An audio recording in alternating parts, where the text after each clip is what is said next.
1 billion years from now, the ocean around you will begin to boil away, not from war, not from us, but from our own sun, quietly growing brighter, the way it always has and always will.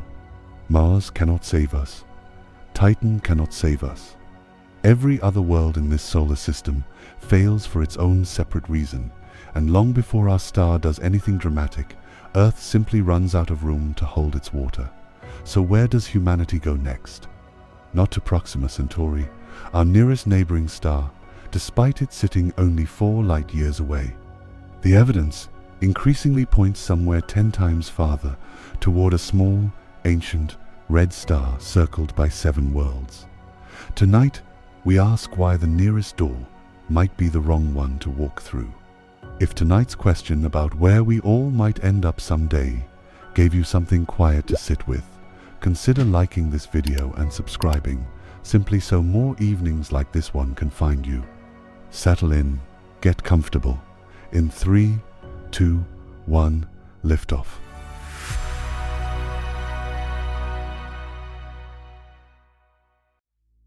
There is a particular kind of evening that needs no explaining to anyone who ever sat on a porch step or a dock at the edge of a lake and simply watched the color drain slowly out of the sky. The air cools just enough to feel kind against your skin. Somewhere off in the distance, maybe a screen door claps shut or a radio murmurs low from an open window, the ordinary sounds of a life going on exactly as it always has. Somewhere past the tree line, the first few stars edge into view, patient and unhurried, arriving the way they always have and the way it seems they always will. It feels permanent. It feels like something that was always going to be there, waiting for you, exactly as it is tonight. That feeling of permanence, as comforting as it is, happens to be one of the kindest illusions we tell ourselves. Nothing above you tonight is actually fixed in place. The stars drift. Whole constellations shift their shape over stretches of time too long for any one human life to notice.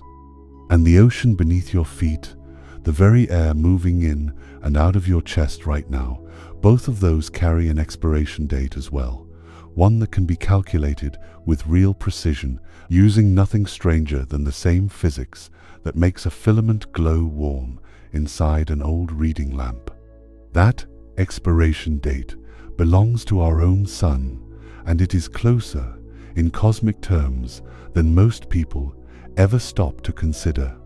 Part of what keeps that ocean and that air in place, at least for now, is something else entirely invisible, a magnetic field generated deep inside the Earth, produced by molten iron churning thousands of miles beneath your feet.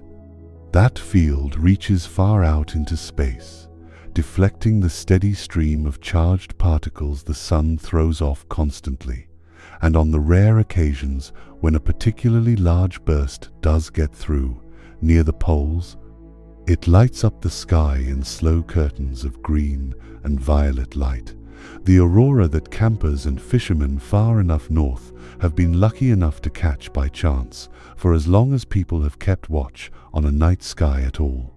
That shield, quietly doing its work overhead every single day, turns out to be just as essential to everything discussed here as the ocean or the air themselves.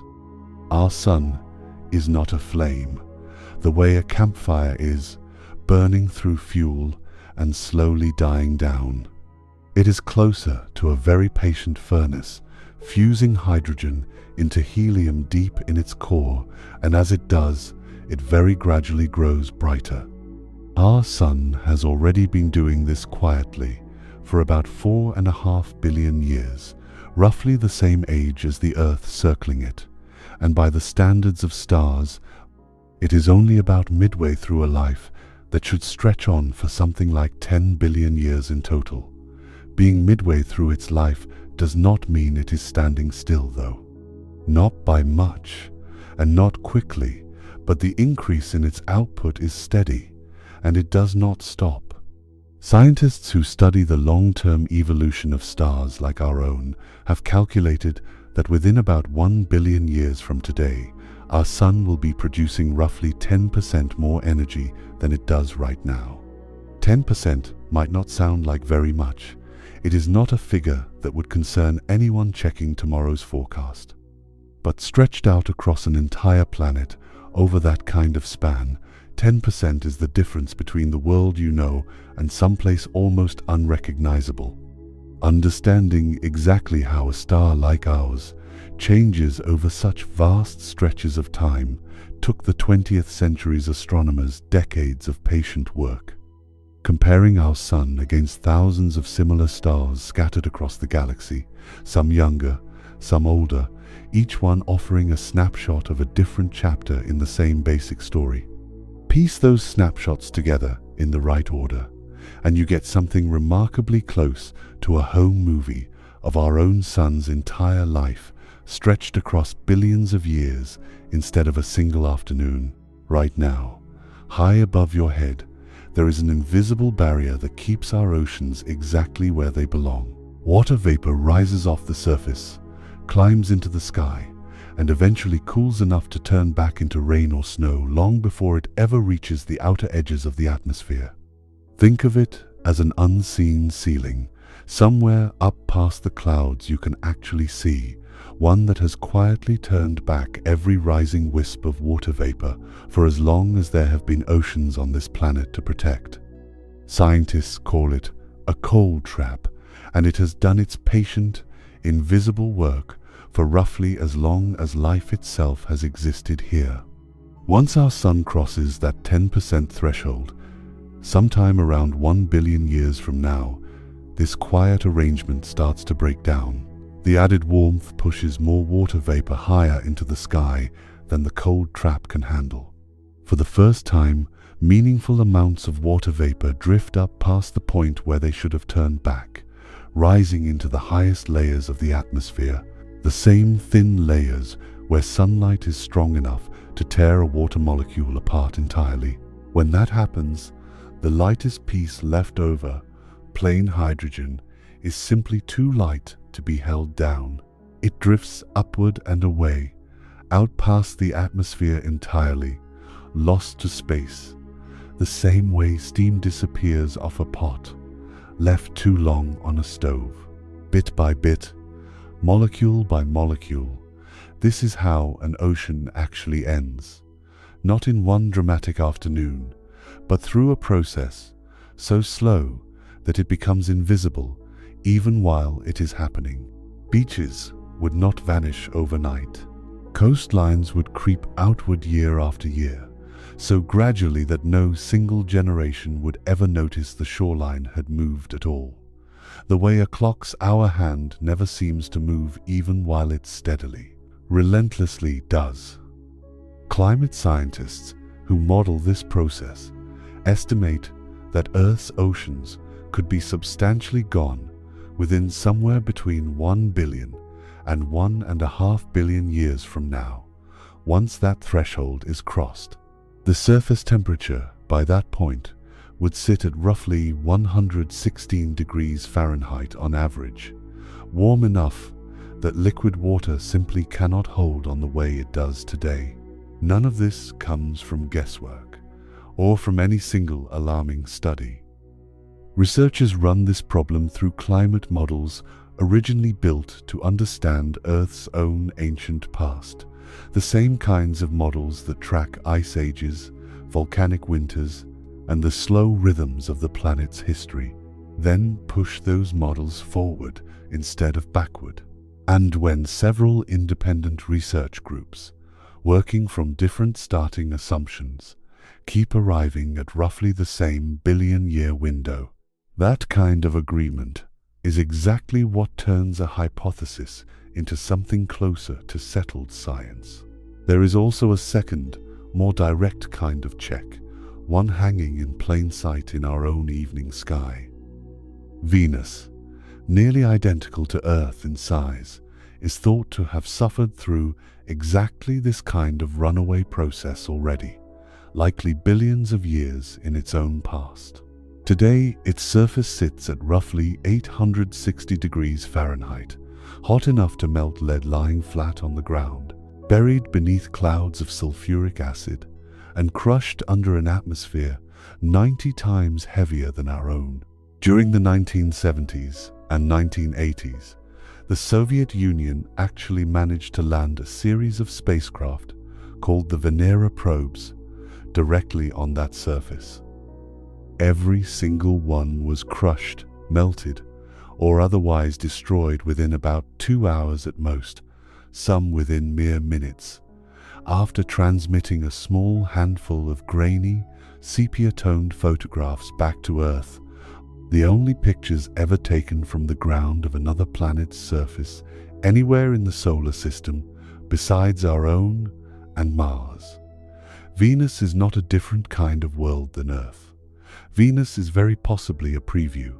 Push the clock forward even further, past the loss of the oceans, and the story keeps going at a pace that stretches even past ordinary comprehension. Sometime around 3 to 4 billion years from now, once all that trapped heat has nowhere left to go, Earth would fully enter the same runaway state Venus sits in today, its surface baked far past the point where any liquid water could exist in any form. And roughly 5 billion years from now, our Sun itself would swell into what astronomers call a red giant, ballooning outward until it fills a shockingly large share of the sky, quite possibly swallowing the inner planets whole, or at the very least scorching whatever remains of them beyond recognition. None of this is arriving on any calendar a person alive today needs to worry about. 1 billion years is such an enormous stretch of time that if you compressed the entire history of human civilization onto a single page of a very long book, the weight still ahead of us would fill every remaining page all the way to the end of that book, and then several more books after it. And yet, 1 billion years is not forever, and the people whose job it is to think seriously about the very long term have never treated it as forever either, which is exactly the kind of long, patient question that eventually led one astronomer to start looking in a very unusual direction. His name is Michael Gillon, an astronomer at the University of Liège in Belgium, and for more than a decade now, he has led a survey built around a deceptively simple idea. Most planet hunters point their instruments at bright, sun-like stars, the kind that dominate a night sky and a textbook alike. Gillon did the opposite. He aimed modest, ground-based telescopes at the smallest, dimmest, coolest stars nearby, the ones so faint that most surveys had simply passed them over without a second look. The reasoning behind it was almost counterintuitive. A planet crossing in front of a brilliant star barely dims that star's light at all, and the signal can be nearly impossible to separate from noise. But a planet crossing in front of one of these small, cool, dim stars blocks a much larger share of the total light, since the star itself is so faint to begin with. In other words, the faintest stars in the sky can sometimes make the very best laboratories for studying the planets around them. The survey Gillon leads takes its name from the modest telescope at its center, a small instrument perched at La Silla Observatory in the high, dry mountains of northern Chile, one of the clearest patches of sky anywhere on the planet's surface. It is not a large telescope by professional standards, nowhere near the size of the giant instruments most people picture when they imagine a major observatory, and that, in its own way, is part of the point. Gillon's approach never depended on brute size or overwhelming light-gathering power. It depended on patience, on choosing exactly the right, small, dim, overlooked targets, and on watching them faithfully, night after night, for years on end. It was the kind of science that rarely makes headlines in the moment, careful and unglamorous, the sort of work that only reveals its full importance years later, once the patient watching finally pays off. back in 2016, that patient strategy paid off in a way nobody quite expected. When Gillen's survey turned up something orbiting an unremarkable little red star that barely anyone outside of professional astronomy had ever heard of. What his team eventually found circling that star is a story worth its own telling later in this video. For now, what matters is simply this. Long before anyone had a pressing reason to ask where humanity might go next, a small, dedicated survey was already quietly looking in exactly the kind of place most people would never think to check. Long before any of this becomes anyone's problem, though, a much more immediate question deserves an honest answer. If Earth eventually stops being livable, does the rest of our own solar system offer anywhere to go instead? The honest answer, worked out across decades of missions, rover data, and orbital surveys, is no, not permanently, not as things stand. And the reasons why turn out to be worth understanding in some detail, because they are not the reasons most people assume. Start with Mars, since it comes up first in almost anyone's imagination. Mars looks, at a glance, like the closest thing to a spare Earth in the entire solar system. It has roughly the same length of day as ours. Ice at both poles, canyons, and dry riverbeds that clearly used to carry running water, and a red, dusty landscape that rovers like Curiosity and Perseverance have been rolling across for years, sending back photographs that look almost like a desert in Nevada or the high plains of Wyoming if you squint. But looks are deceiving. Mars lost its global magnetic field somewhere around 4 billion years ago, likely when its molten iron core cooled and stopped churning the way Earth still does. Without that magnetic shield, the solar wind, a steady stream of charged particles pouring off the sun, was free to slowly strip away most of the planet's original atmosphere over the following few billion years. NASA confirmed exactly this process directly, rather than only through modeling, when its MAVEN spacecraft arrived in orbit around Mars in September of 2014, built specifically to measure how much of the planet's remaining atmosphere the solar wind was still carrying away, even now, molecule by molecule, into the vacuum of space. What is left today is astonishingly thin, less than 1% as thick as the air surrounding you right now, roughly the same pressure you would experience standing 20 miles above the surface of the Earth, far higher than any mountain, up where passenger jets do not even fly. An atmosphere that thin cannot hold heat, and it cannot hold liquid water either.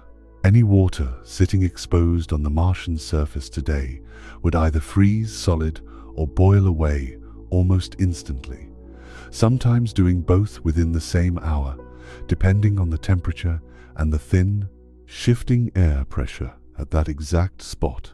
Mars today averages somewhere around 80 degrees below 0 Fahrenheit, cold enough that the very idea of a farm, a lake, or an open field feels almost like a joke. The swings are extreme even within a single day. A spot on the Martian equator might reach a relatively mild 70 degrees Fahrenheit at high noon, almost pleasant by comparison, only to plunge to nearly 100 degrees below 0 Fahrenheit that same night. Since with so little atmosphere to hold heat, the ground loses its warmth to space almost the moment the sun dips below the horizon. Here is the strange twist, though the one that rarely makes it into the popular version of this story. As our sun keeps slowly brightening over these coming billions of years, the so-called habitable zone, the band of distance from a star where liquid water could theoretically survive, will itself drift steadily outward. Mars, which currently sits just outside the comfortable edge of that zone, will eventually find itself sitting well inside it. In that sense, Mars is not a lost cause forever. It is simply early. But warmth alone would not be enough to fix what is actually broken. Even bathed in comfortable sunlight one day, Mars would still have no meaningful magnetic field to protect a thickening atmosphere from being stripped away all over again, and it would still have shed most of the water it once had out into space, or locked away in polar ice and deep underground reservoirs. Becoming warm enough is not the same thing as becoming livable. Mars illustrates that difference perfectly. None of this has stopped people from proposing ways around the problem. Over the years, serious researchers have floated ideas ranging from releasing greenhouse gases trapped in the Martian soil and polar caps, to redirecting ice-rich asteroids to crash into the planet on purpose, slowly thickening its atmosphere and delivering fresh water on impact. Every serious study of these proposals has run into the same wall. Mars simply does not hold enough accessible carbon dioxide and water in its crust and polar ice to build a thick, breathable atmosphere, no matter how it is released. And even if it did, without a magnetic field to hold that atmosphere in place, the solar wind would only begin stripping it away all over again. The same slow process, working in reverse this time, but no less relentless. Rovers like Curiosity, which has been examining the floor of Gale Crater since 2012, and Perseverance, exploring the ancient river delta inside Jezero Crater since 2021, have both found clear mineral evidence of a Mars that once had lakes, deltas, and flowing rivers, a genuinely wet and welcoming world for perhaps the first billion years of its existence. What robbed Mars of that early promise was not distance from the Sun. It was the slow death of its own interior, the cooling of a core too small to keep churning the way Earth's has for 4.5 billion years and counting. Even setting aside the deep future entirely, Mars poses another practical problem worth mentioning. Roughly once every Martian year, which runs about 687 Earth days, dust storms can grow large enough to wrap the entire planet in a haze so thick that sunlight barely reaches the surface for weeks at a stretch. One such storm, in 2018, grew so vast and so dense that it ultimately ended the mission of NASA's solar-powered Opportunity rover, which had already been exploring the Martian surface for more than 14 years by that point, far longer than its planners ever expected. A planet capable of blotting out its own sky for weeks on end is not an easy place to keep any settlement running, whatever the atmosphere eventually becomes. If Mars is too thin and too cold, Saturn's largest moon, Titan, fails the test in an entirely different way. Titan was first spotted through a telescope by the Dutch astronomer Christian Huygens back in 1655, more than 3 centuries before anyone had the tools to see past its thick, hazy atmosphere and find out what was actually happening on the ground below. When NASA's Voyager 1 spacecraft flew past Titan in November of 1980, it delivered a genuine surprise. Nobody had expected a moon that small to hold onto any atmosphere worth mentioning, let alone one thick enough to completely hide its surface from view entirely. Voyager's cameras found only a featureless orange haze, and it would take another 25 years before anyone actually saw what lay beneath it. That finally happened in January of 2005, when the European Space Agency's Huygens probe, named in honor of the same astronomer who first spotted Titan more than 3 centuries earlier, became the first spacecraft ever to land on a moon anywhere in the outer solar system, touching down through that same orange haze and sending back the only photographs ever taken from the actual ground of a world that far from the sun. What those photographs finally revealed was a landscape unlike anywhere else humans had ever seen up close.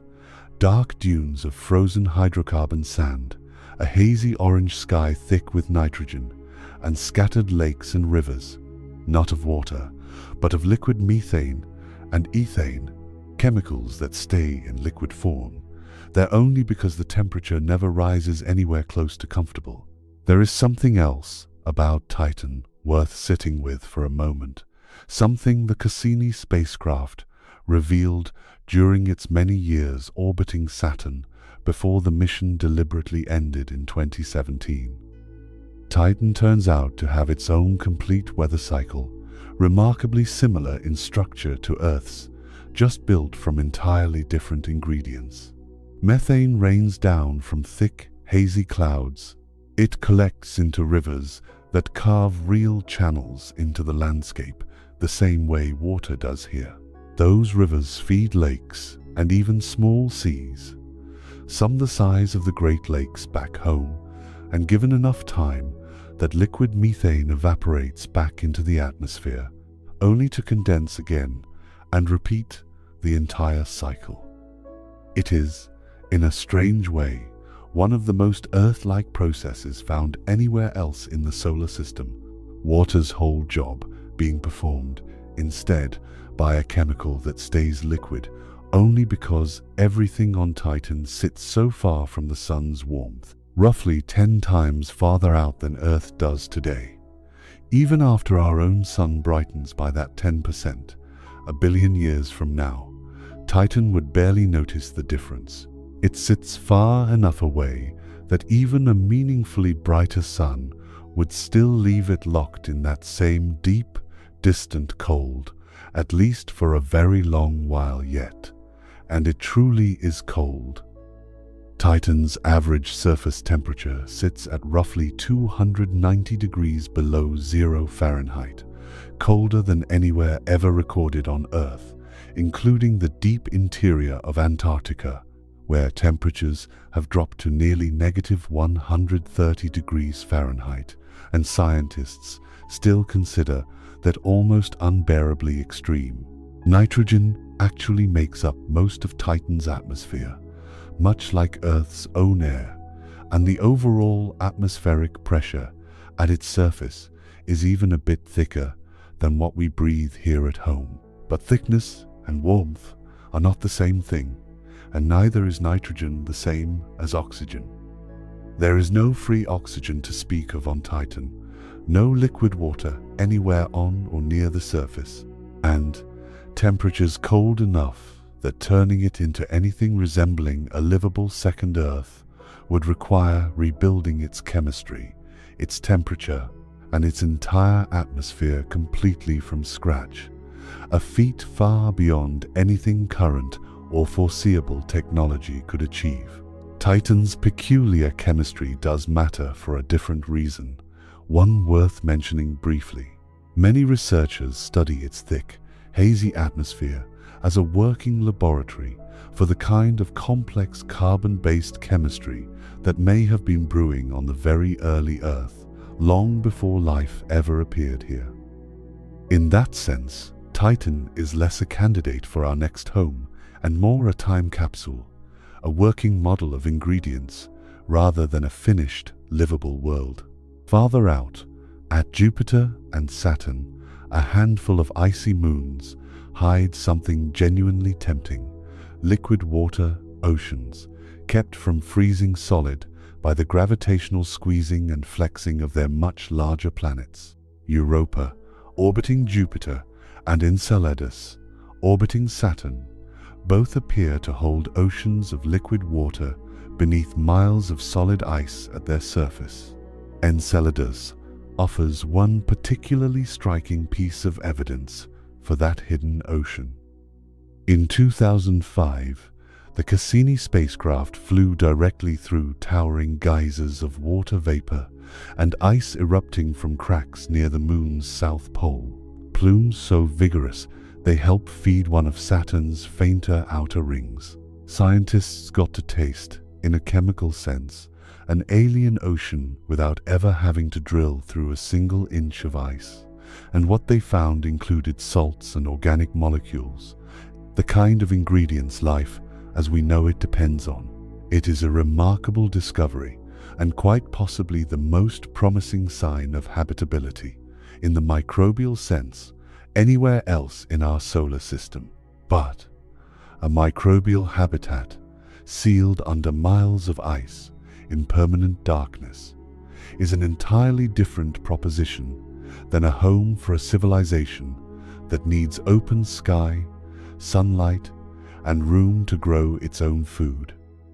NASA's Europa Clipper spacecraft, launched in October of 2024, is making its way toward Jupiter's icy moon right now as this video reaches you, carrying instruments built to measure the thickness of that ice shell and search for similar evidence of a habitable ocean underneath. It will not carry a single passenger, and it was never designed to. Its job is to help answer whether Europa could ever support the simplest kind of microbial life, a far smaller and more modest question than whether it could ever support a farmhouse, a schoolyard, or a Sunday supper. By the time it finally arrives in orbit around Jupiter, sometime in the early 2030s, the spacecraft will have traveled for years just to get there, a reminder, all on its own, of how much distance sits between Earth and even the nearest interesting corners of our own solar system, which leaves us with a fairly stark picture. Mars is too thin, too cold, and too stripped of its magnetic shielding, at least for the billions of years still remaining before it might warm on its own. Titan is built from an entirely different chemistry, locked at a temperature that makes water itself into a kind of exotic mineral, sitting too far from the sun for its own brightening to help within any time frame that matters. The icy moons hold oceans that no sunlight will ever reach. Every option inside our own solar system, examined honestly and one at a time, turns out to be a dead end, at least as a permanent home for anything resembling the civilization we have built here. So the question has to widen. If our own solar system cannot hold us indefinitely, the search has to look outward, past the sun entirely, toward other stars with planets of their own. And when that search finally does turn outward, it does not begin with some distant, exotic corner of the galaxy. It begins with the simplest, most obvious candidate of all, the nearest star to our own sun, sitting just over 4 light-years away, close enough that its light left home only a little more than 4 years before it reaches your eyes tonight. That nearest star has already drawn serious, careful attention from astronomers for exactly this reason, and it even has a small planet of its own, discovered years ago through a painstaking, multi-year campaign of measurements, orbiting in what looks, on paper, like exactly the right distance for warmth and liquid water. The star system it belongs to burns brightly enough to spot with nothing more than the naked eye, from far enough south on Earth, a genuine next-door neighbor by the standards of everything discussed so far tonight. Whether that early promise holds up under a much closer look is a question worth taking seriously, and a question this search cannot afford to answer with hope alone. That star has a name, and it deserves to be spoken slowly. Proxima Centauri, the nearest star to our sun of any kind, sitting just over 4 light-years away, a modest, dim, red dwarf tucked right alongside its 2 much brighter companions, the pair known together as Alpha Centauri, bright enough to see with the naked eye from the southern half of this planet. Sailors and navigators in the southern hemisphere have used that bright pairing to help find their bearings for centuries, long before anyone suspected either star, let alone their much fainter companion, might carry planets of their own. Both stars sit within the constellation Centaurus, a pattern visible low in the sky from the southern United States on a clear night and prominent throughout the entire southern hemisphere, a fixture of the night sky that predates any human understanding of what actually lay hidden within it. Alpha Centauri A, the brighter of that pair, is remarkably similar to our own Sun in size and temperature, almost a twin in astronomical terms, while Alpha Centauri B, its slightly smaller and cooler companion, orbits alongside it in a long, looping dance that takes the two of them roughly 80 years to complete. Proxima Centauri circles that entire pair from far outside, at a distance so vast that a single orbit around its two brighter siblings takes the faint red star more than 500,000 years to complete, a question that puzzled astronomers for decades, until precise distance and velocity measurements finally confirmed the three stars really are gravitationally bound together as one true system, rather than merely drifting past each other by chance. Proxima itself is the quiet, dim member of that family, so faint that no unaided human eye has ever picked it out directly. You would need a telescope, even a modest one, just to find it hiding in the darkness beside its two brilliant neighbors.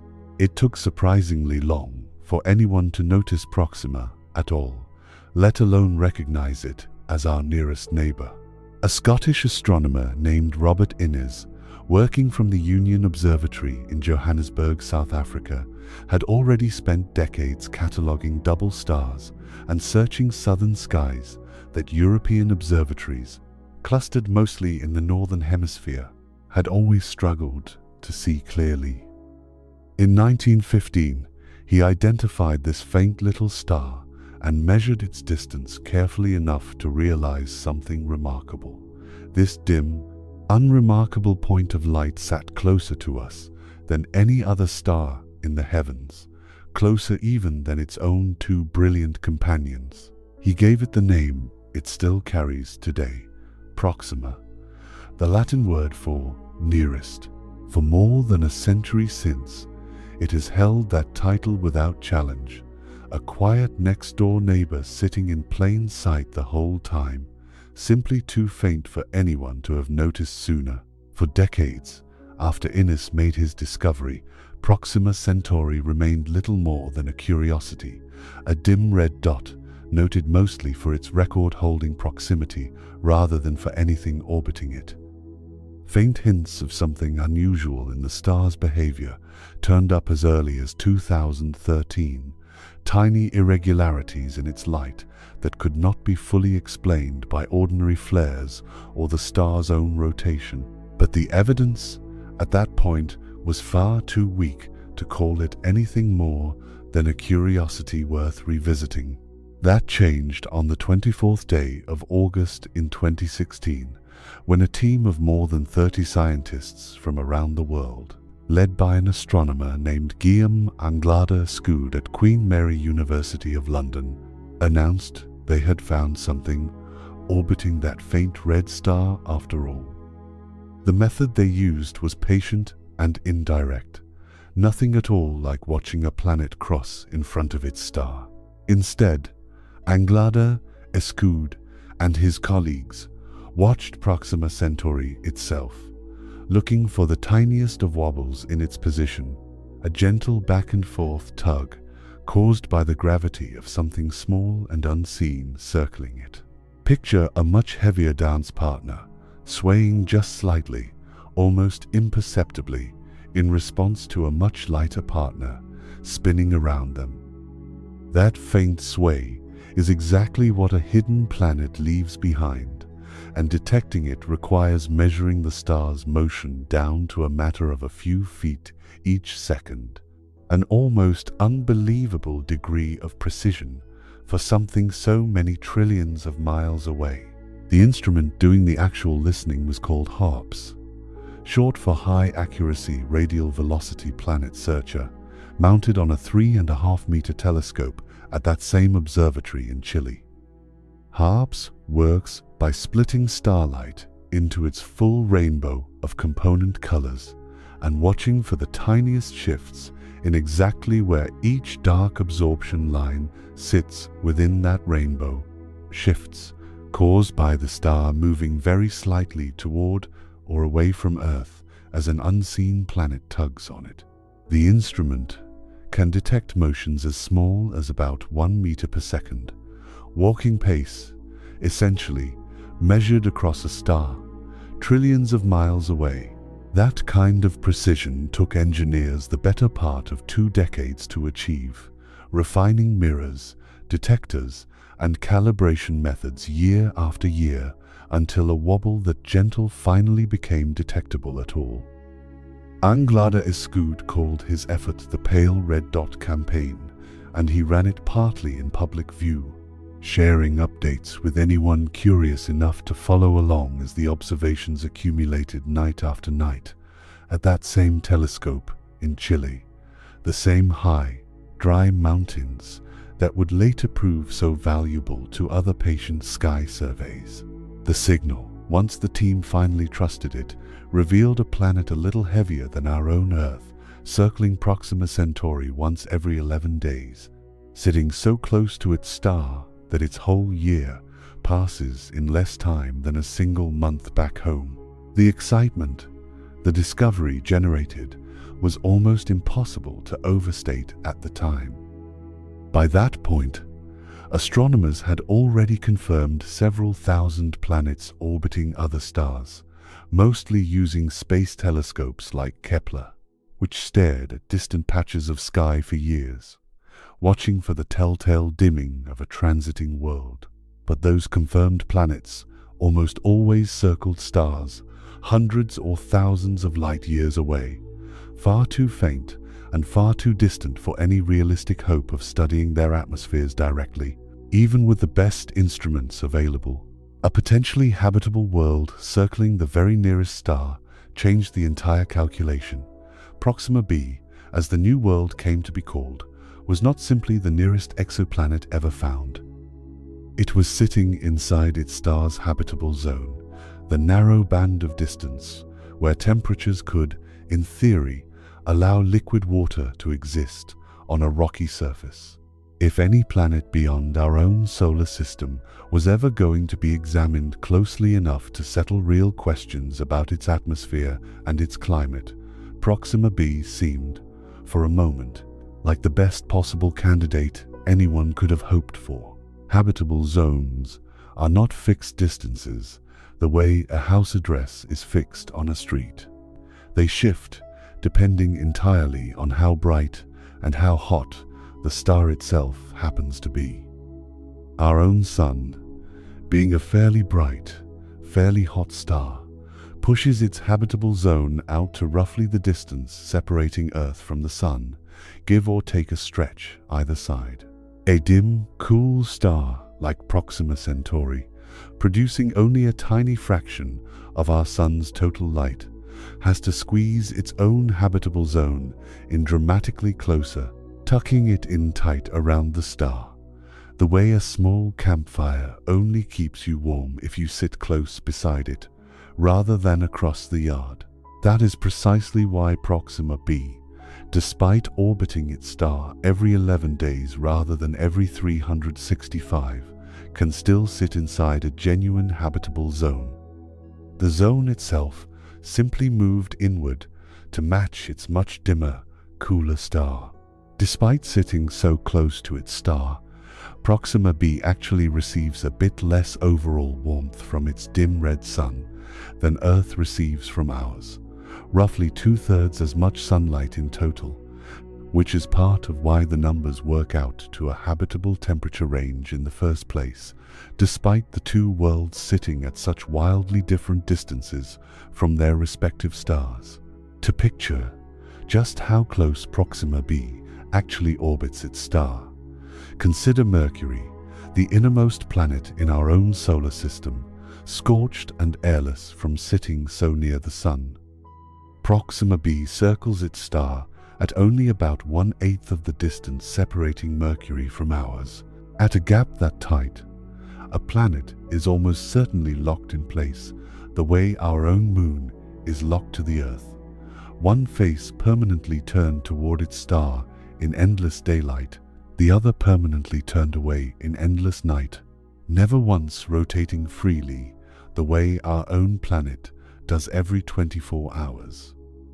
Based on its measured minimum mass, a little over 1 Earth mass, and reasonable assumptions about what a planet that size is probably made of, Proxima b is thought to be a genuinely rocky world, not a gas-shrouded giant, roughly comparable in bulk to Earth itself, though its exact radius and density remain estimates rather than direct measurements, since without a transit to study, astronomers cannot pin down its physical size the precise way they can for a planet that regularly crosses in front of its own star.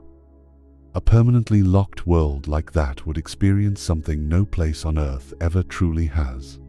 One hemisphere baking under a red star that never sets, the opposite hemisphere frozen in a night that never ends, with only a narrow twilight band running between the two extremes, where temperatures might land somewhere survivable. Climate scientists have built computer models trying to work through this exact puzzle, simulating how a thick enough atmosphere, if Proxima b has one, might carry heat from its permanent day side around to its permanent night side, the same basic kind of simulation used to study Earth's own weather patterns, just adapted for a world that never rotates freely at all. Some of these models suggest that a reasonably thick atmosphere could keep the night side from freezing solid entirely, provided winds strong enough develop to keep that heat circulating continuously. Nobody will know which scenario actually applies to the real Proxima b until and unless a way is found to measure its atmosphere directly rather than simply modeling it from a distance. Proxima Centauri, it turns out, is not traveling alone even beyond that one planet. In the years since Proxima b's discovery, astronomers have reported hints of at least 2 more small companions circling the same star. One, tentatively named Proxima c, would be a heavier world on a much wider, multi-year orbit, far outside any comfortable habitable zone, and its very existence remains disputed, since the signal pointing to it might simply be an artifact of the star's own activity, rather than a genuine planet. The other, confirmed in 2022 and independently verified again a few years later, is called Proxima d, a tiny world barely a quarter the mass of our own planet, orbiting so close to its star that a full year there passes in barely 5 days. Far too hot and far too near ever to be considered for a habitable zone of any kind.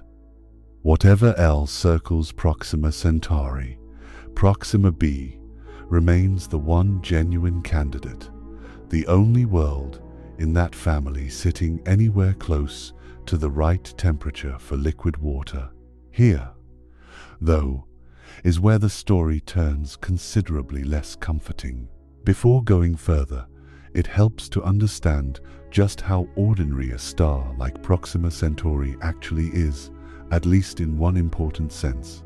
Roughly 3 out of every 4 stars scattered across our entire galaxy are small, dim, red dwarfs exactly like it, far more common than bright, sun-like stars, such as our own. If planets orbiting these small stars turn out to be broadly livable despite their host star's temperament, the implications reach far beyond just one nearby system. If they turn out to be broadly hostile instead, that same conclusion would apply to the vast majority of stars in the entire Milky Way. The same pale red dot team, encouraged by their success, went on to point their instruments at other nearby red dwarfs too, including Barnard's star and Ross 154, hunting for planets using that same painstaking wobble-watching technique. The effort reflects a simple, practical truth: understanding whether small, temperamental stars like these can host anything resembling a livable world matters enormously, precisely because there are so many of them within easy reach of our best telescopes. Very little about Proxima Centauri is truly unique. What makes it worth studying so closely is simply that, being the nearest example of its kind, it happens to be the one we can actually examine up close. Proxima Centauri belongs to a category of stars astronomers simply call flare stars, and that classification is not a minor footnote. It describes a star whose entire interior churns and boils in a way quite different from the structure of our own daytime star. Our own sun has a calmer, layered structure, a churning zone near its surface, sitting above a much steadier zone deeper inside. Proxima Centauri, being so much smaller and cooler, appears to be turbulent all the way through, convecting from its very center out to its surface, without that calmer inner layer to settle things down. That constant churning twists and tangles its magnetic field far more severely than anything happening inside our own sun, and when those tangled magnetic field lines finally snap, releasing their pent-up tension all at once, the result is a flare, a sudden burst of light and high-energy particles blasting outward in every direction. Every star produces flares now and then, including our own sun, but the difference in scale is genuinely difficult to overstate. Relative to how dim and faint Proxima Centauri actually is, its flares are extraordinarily powerful, arriving far more often and carrying far more energy, proportionally, than anything our own sun ever throws off.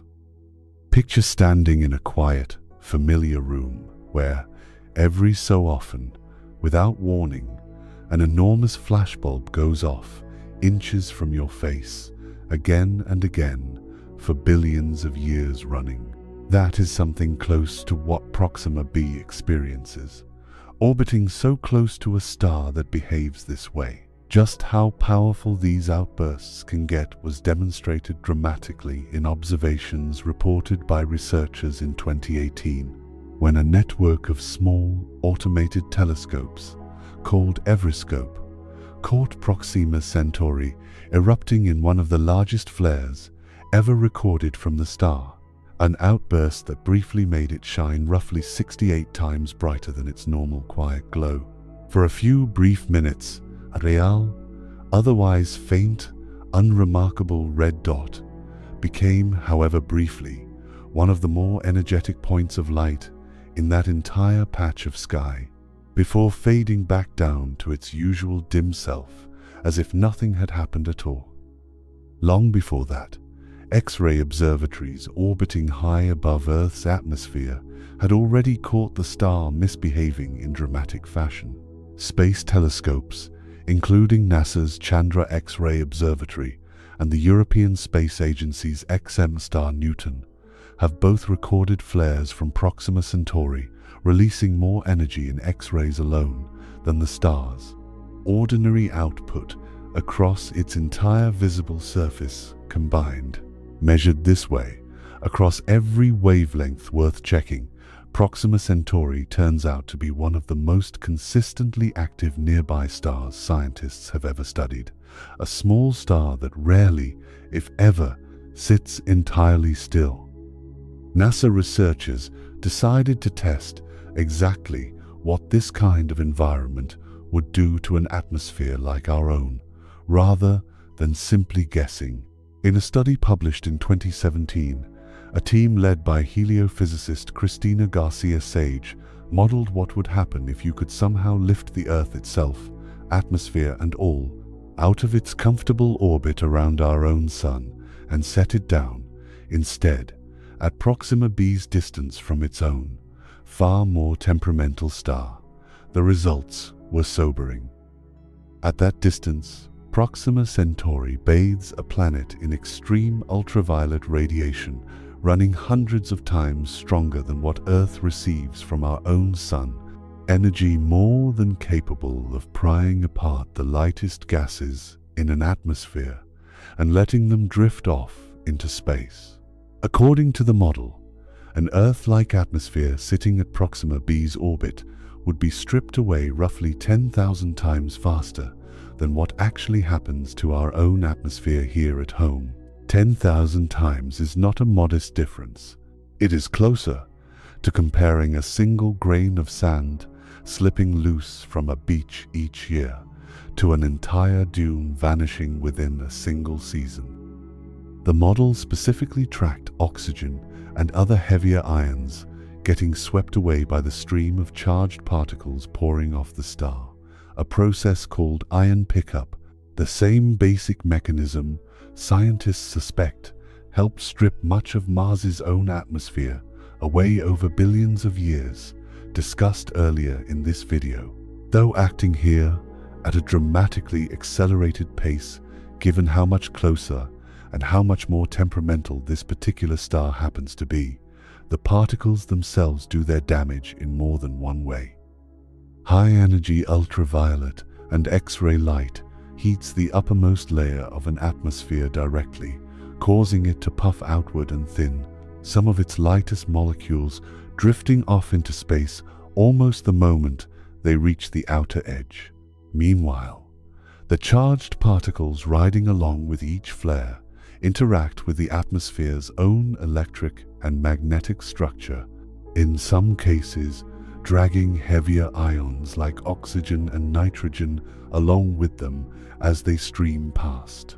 Between the two effects working together, an atmosphere at Proxima B's distance faces a genuinely two-pronged assault, one thinning it from the top down, the other actively hauling pieces of it away entirely. Over long enough stretches of time, this kind of erosion does not simply thin an atmosphere evenly. It tends to strip away the lightest elements first, hydrogen especially, while leaving heavier gases behind somewhat longer, gradually reshaping the entire chemical balance of whatever air might remain, assuming enough of it survives the process at all. That 2017 study relied on modeling, since nobody could yet measure Proxima Centauri's flares directly across every wavelength worth checking. Newer observations have only reinforced the concern rather than easing it.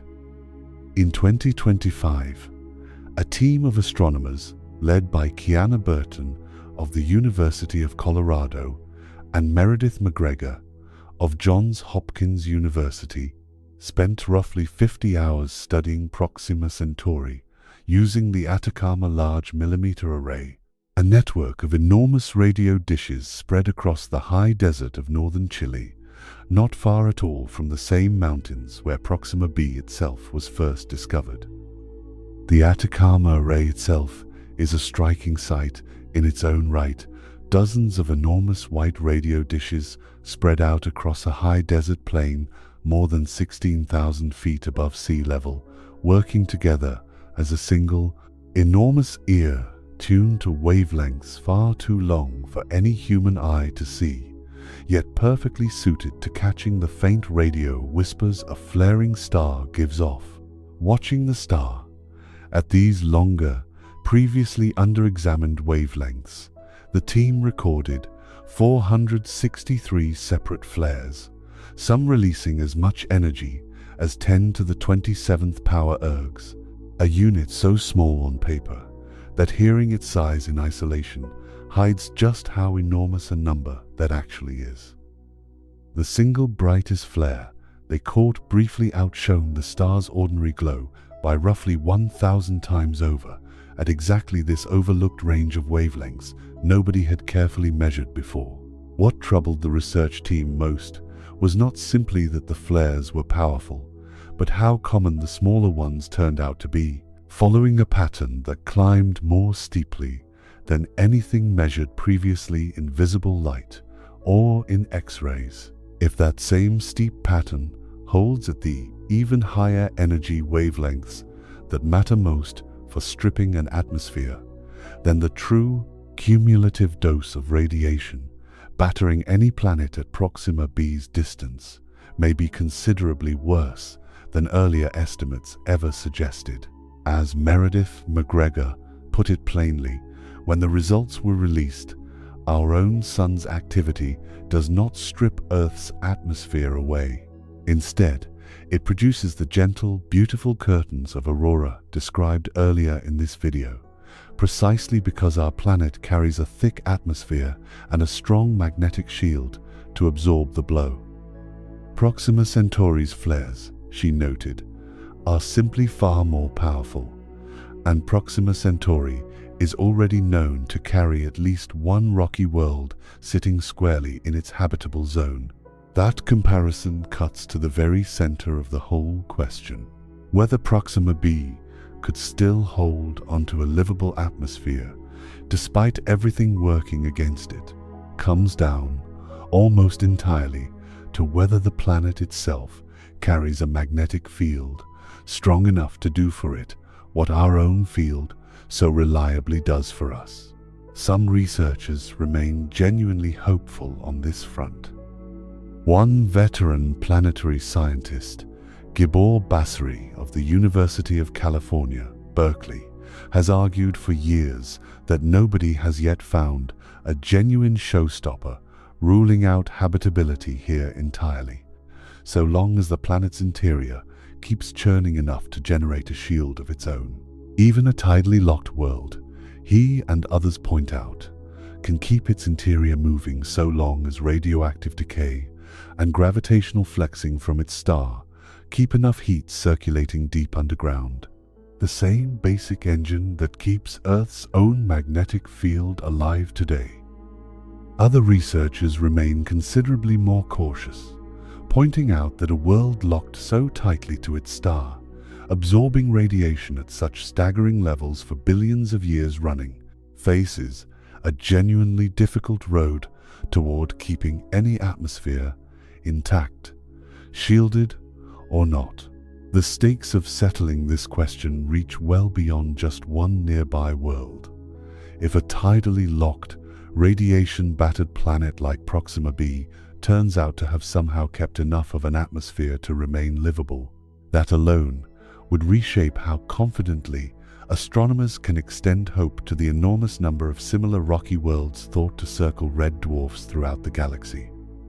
If it turns out these worlds simply cannot hold onto breathable air under this kind of bombardment, that answer carries just as much weight, closing off an enormous share of the galaxy's planets as realistic candidates for anything like a second home. The honest, frustrating truth is that nobody can currently settle this question with real observational evidence, and the reason comes down to simple geometry rather than any lack of effort.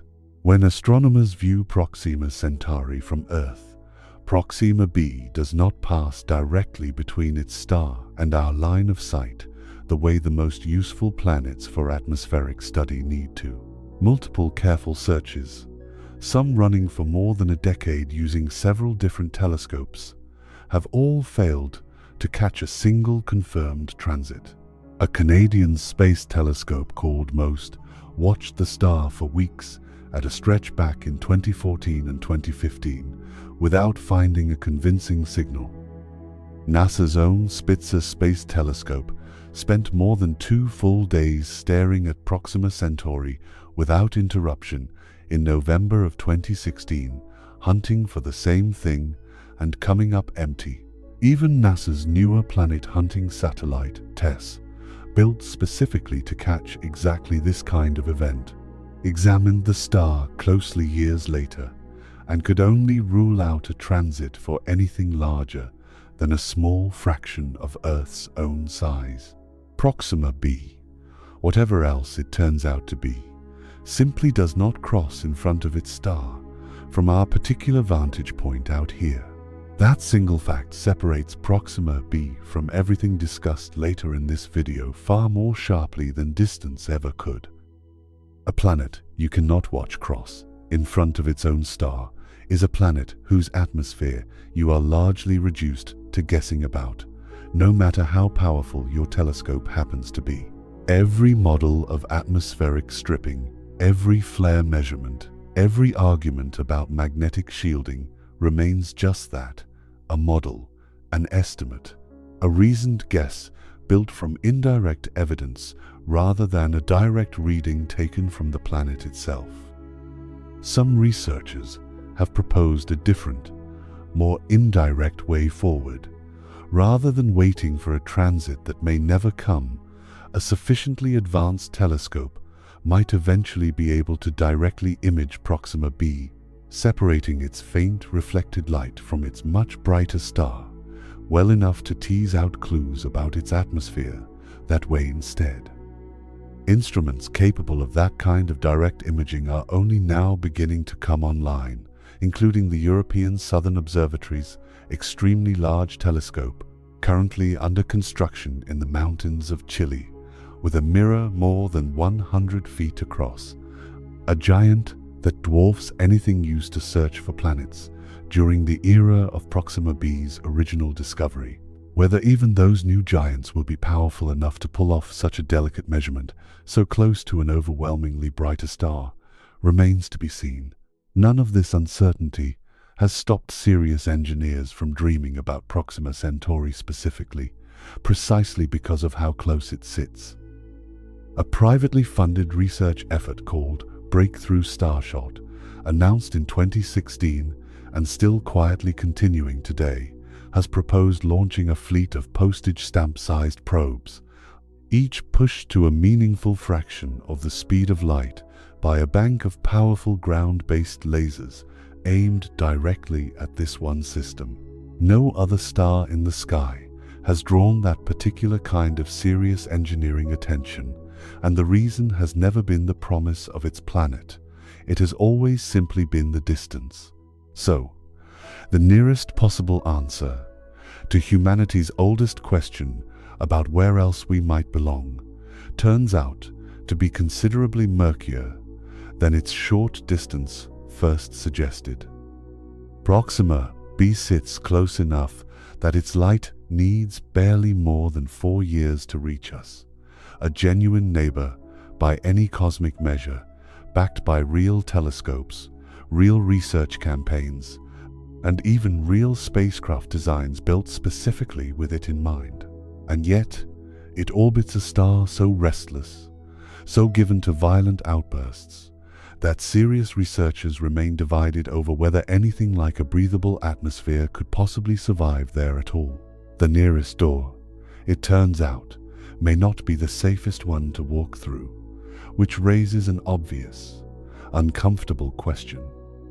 If proximity alone cannot be trusted to point the way, then the search has no real choice but to look farther still, back toward that same patient, small star survey mentioned earlier in this video, the one that had already, quietly, turned up something else entirely, orbiting a star considerably less famous and considerably farther away than the one just described.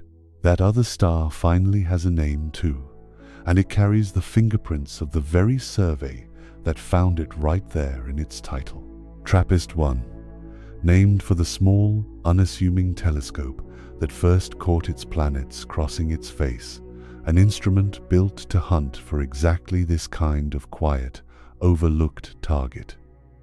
The name TRAPPIST, spelled out in full as the Transiting Planets and Planetesimals Small Telescope, was chosen with a playful wink toward Belgian Trappist beer, a small nod to the telescope's home country rather than any deeper scientific meaning.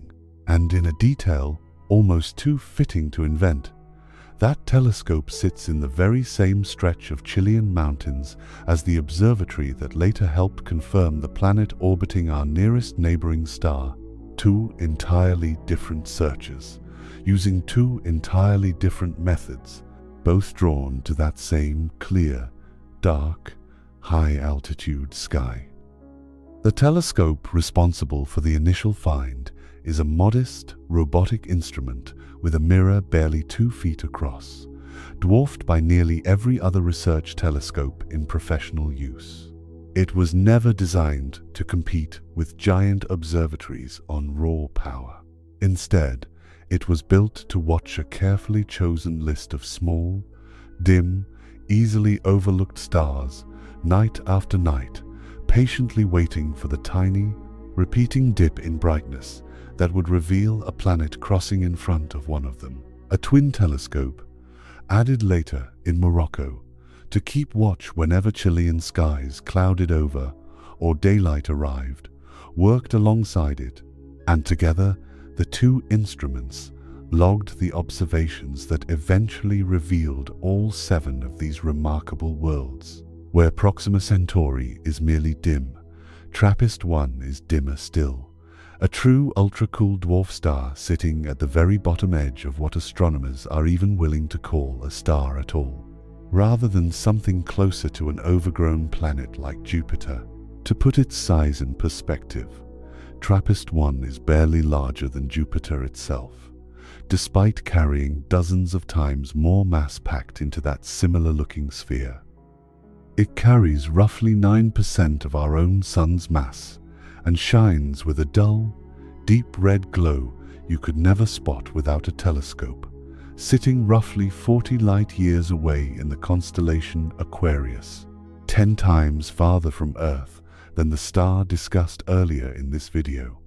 10 times farther is not a small difference. It is the difference between a short evening's drive and a cross-country trip taken purely on faith that the destination will be worth it. Stars this dim were only reliably catalogued in any detail starting in the latter half of the 20th century, once infrared-sensitive instruments finally became capable of picking out their faint, reddish glow against the vast darkness surrounding them. Before then, a star like this one could sit essentially unnoticed by professional astronomy for as long as humans have been looking up at the night sky. Gillen's survey first caught sight of something unusual here back in 2016, when careful monitoring revealed at least 3 small planets crossing in front of this faint red star. The finding made headlines almost immediately, and rightly so, but it was only the opening note of a much larger discovery still being worked out behind the scenes.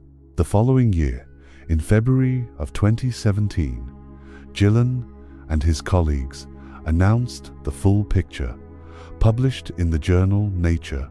Not 3 planets, but 7, each one roughly the size of Earth, each one rocky rather than gaseous, all of them packed into an orbital space almost unimaginably tight.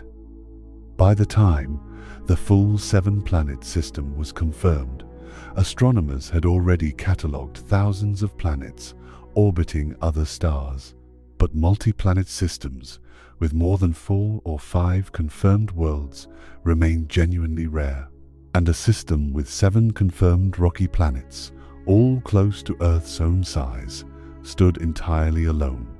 Nothing else quite like it existed anywhere else in the astronomical catalogues, then or since. News of the discovery spread quickly well beyond scientific circles.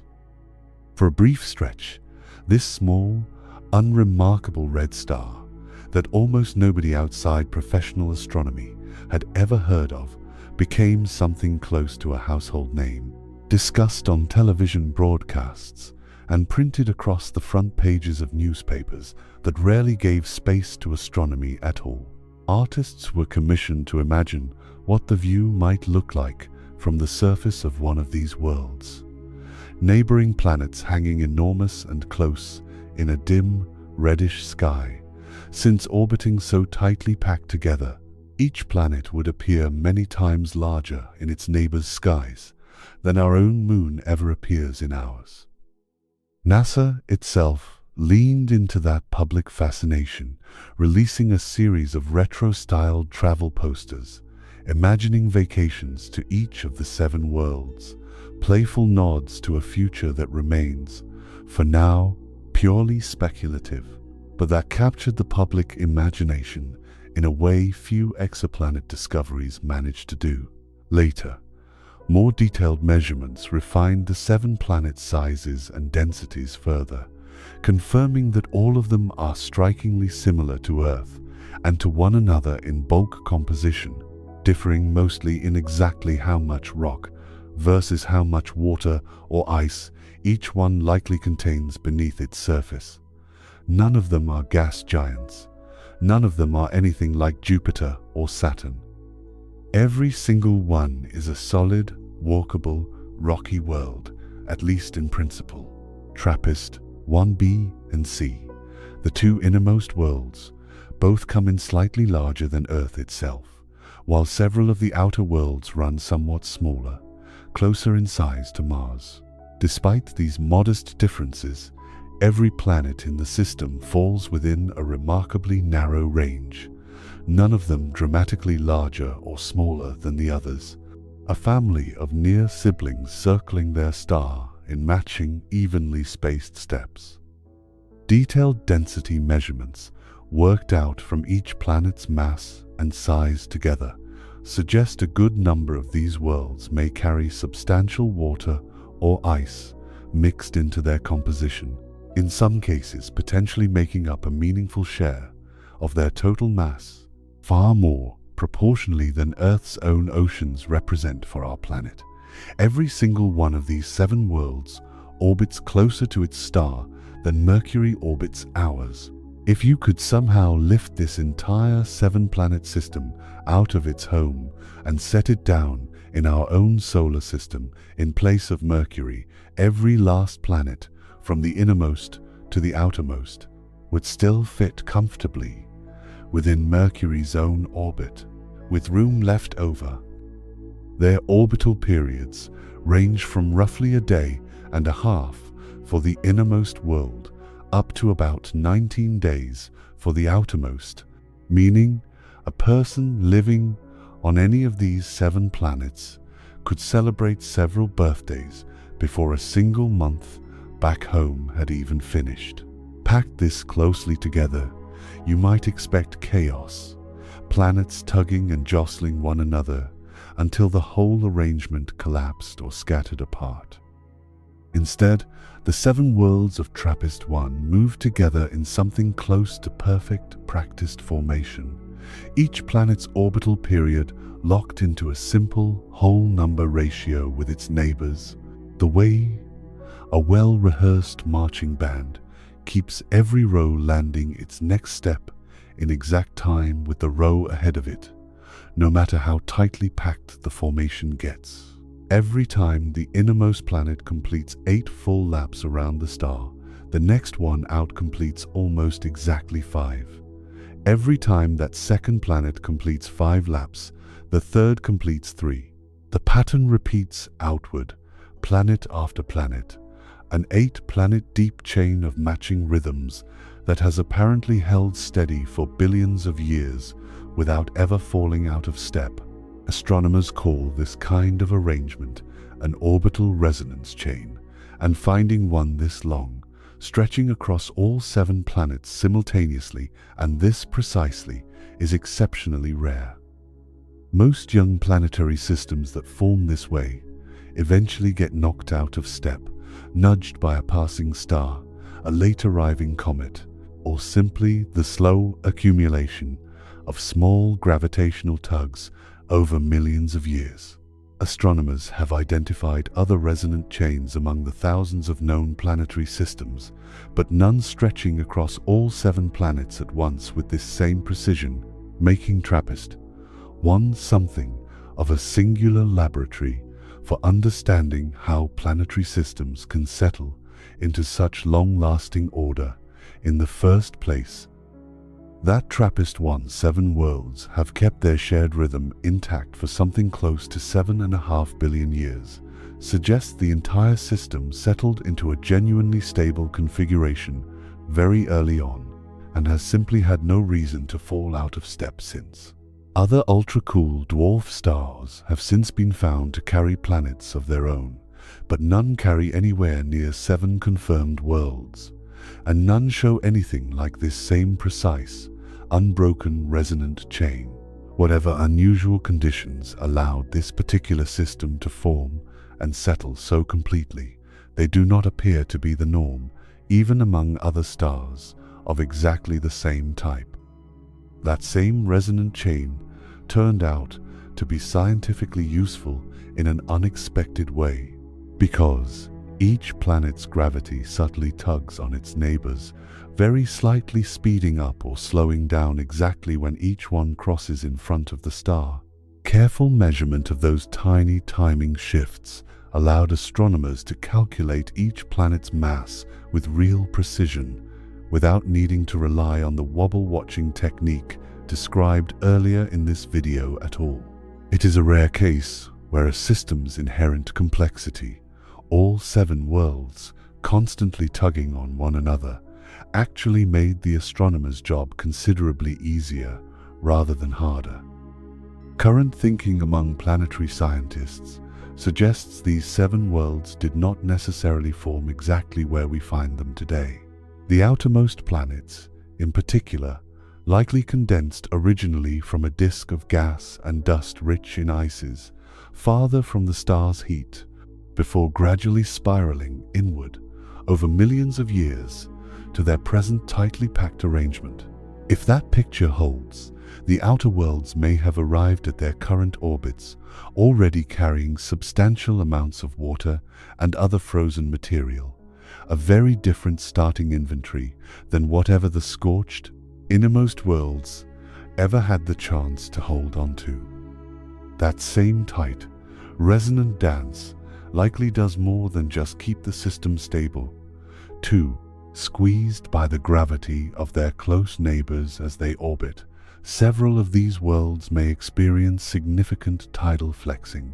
Their interiors, kneaded and heated, the way repeatedly, bending a wire coat hanger back and forth, warms the metal in your hands. On a moon like Jupiter's Io, this exact kind of gravitational kneading powers constant volcanic eruptions, despite Io sitting nowhere near warm enough on its own to explain that activity. Several of the TRAPPIST-1 planets may experience a milder version of that same effect, a source of internal heat that has nothing to do with their star at all. Whether that internal heat is actually significant enough to matter for any of these 7 worlds remains an open question researchers continue to model and debate. But the mere possibility adds yet another layer of complexity to what already looked, at first glance, like a fairly straightforward story of habitable zones and starlight. That word, billions, turns out to matter here more than almost anywhere else in this story.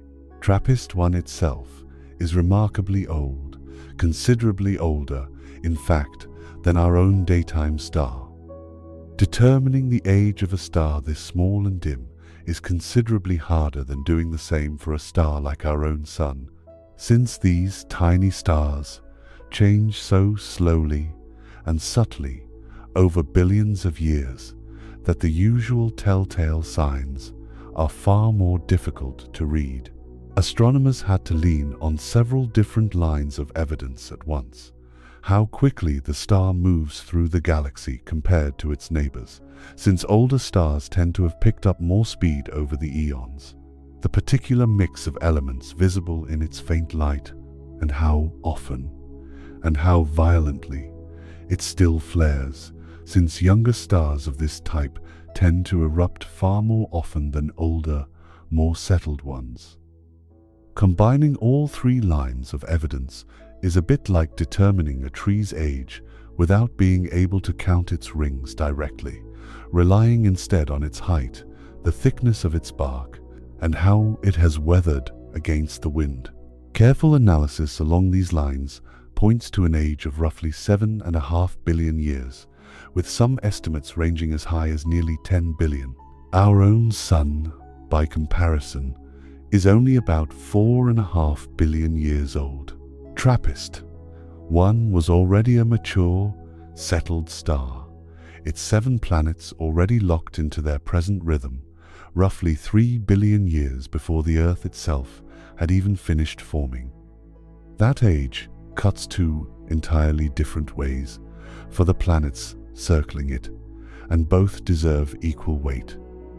On one hand, an ancient, settled star like this tends to calm down considerably compared to a younger one. TRAPPIST-1 does still produce flares, and researchers continue to study them closely, but by the standards of small, cool, red stars generally, it behaves with noticeably more restraint than the younger, far more violent star discussed earlier in this video. It is, in a real sense, the elderly, settled neighbor down the street compared to that other star's restless, temperamental youth.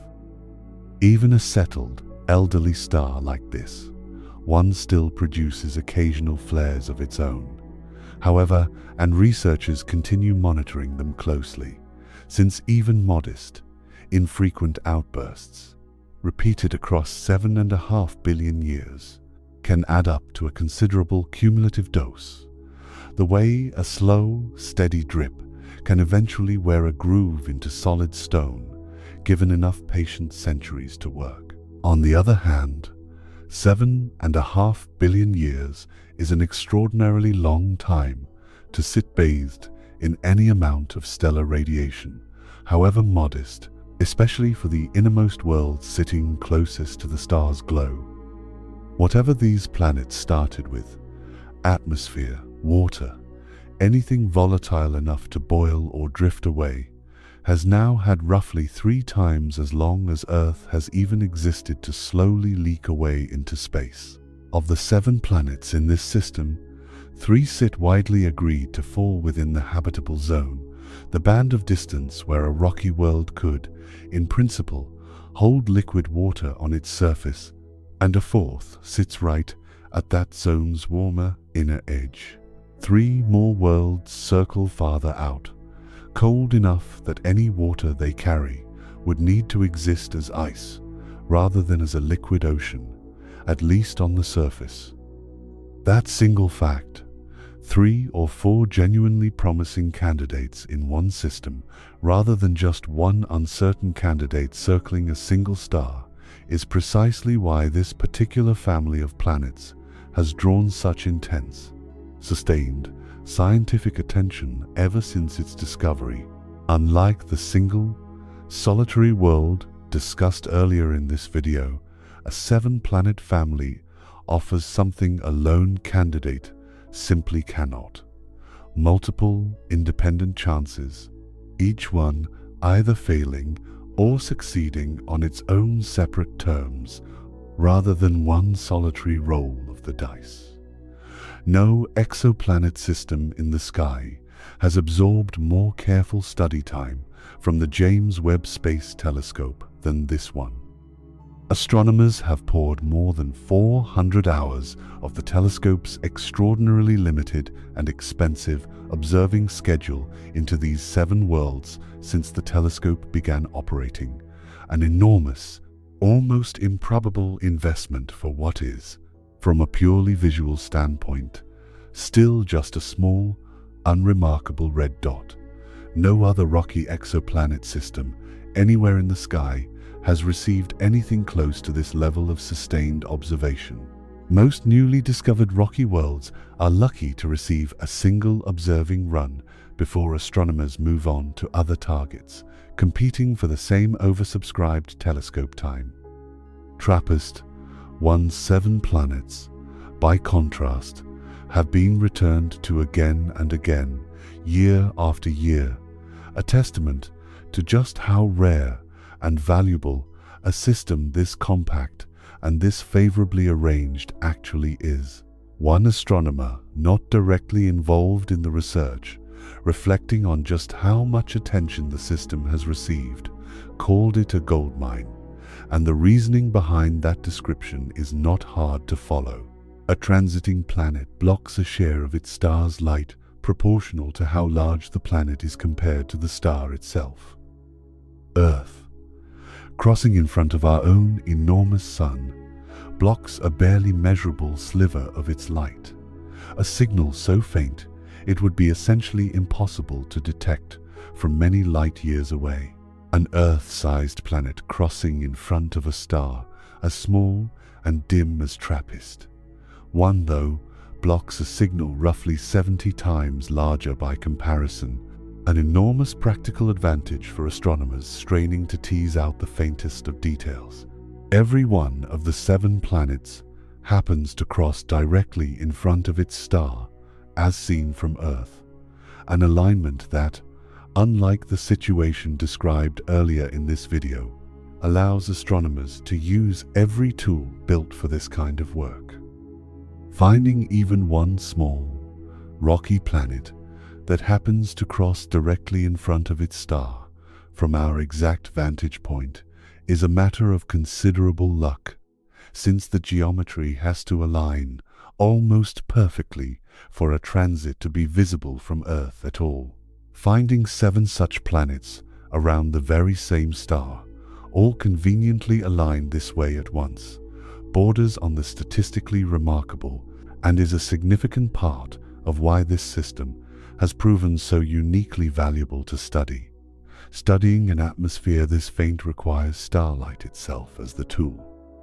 When one of these 7 planets passes directly in front of its star, a sliver of that starlight grazes the planet's upper air, if it has any, on its way to Earth, and specific gases in that thin envelope absorb very particular colors of light as it passes through, leaving a kind of chemical fingerprint behind. Alternatively, astronomers can watch a planet's own faint heat glow directly, both as it disappears behind its star and as it re-emerges, comparing the brightness before and after to work out how warm its surface actually runs, and whether that warmth stays roughly constant around the planet or swings wildly between one face and the other.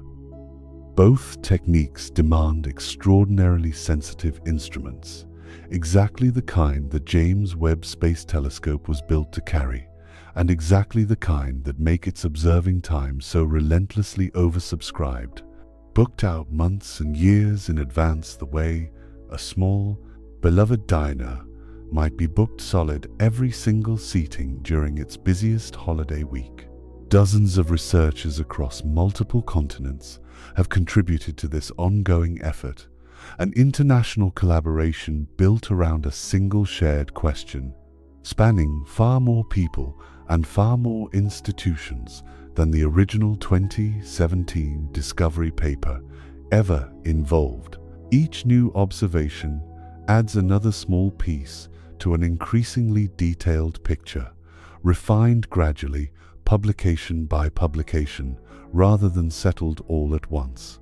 That patient, well-funded scrutiny has produced answers, and the honest truth is that the first answers to come back were not the ones anyone had hoped for. Start with the innermost world, TRAPPIST 1b. The first hint of trouble for this world actually arrived years earlier, in 2023, when an initial, single glimpse measurement of the planet's dayside heat already suggested something close to a bare, airless surface, similar in spirit to our own moon rather than to Earth. That early study captured only a brief snapshot, though a single moment of the planet's warmth rather than the complete picture across its entire orbit. The most complete picture arrived only very recently, in research published in April of this year, when Gillon himself, the same astronomer whose survey found this entire system in the first place, led a team tracking the planet's heat continuously across its full orbit rather than in a single brief glimpse. The results left little room for hope. TRAPPIST 1b's dayside, the face permanently pointed toward its star, since a planet orbiting this close is almost certainly locked in place, the same way the world discussed earlier in this video likely is, reaches a scorching 420 degrees Fahrenheit, hot enough to soften certain metals. Its night side, by contrast, showed no meaningful warmth at all. No detectable glow whatsoever in the instrument's sensitive readings, consistent with temperatures plunging to roughly 320 degrees below zero Fahrenheit or colder. An atmosphere thick enough to matter would carry at least some of that daytime heat around to the frozen far side, the way a scarf carries warmth around your neck, rather than leaving one side toasty and the other frostbitten. TRAPPIST 1b shows essentially no such transfer at all. The evidence points to a bare, dark, rocky surface, likely made of the same dense, iron-rich volcanic rock geologists call ultramafic, similar to material found deep within the Earth's own mantle, sitting exposed under its star's glare, with nothing above it to soften the blow. TRAPPIST 1c, the next world outward, tells a related, but slightly more ambiguous story.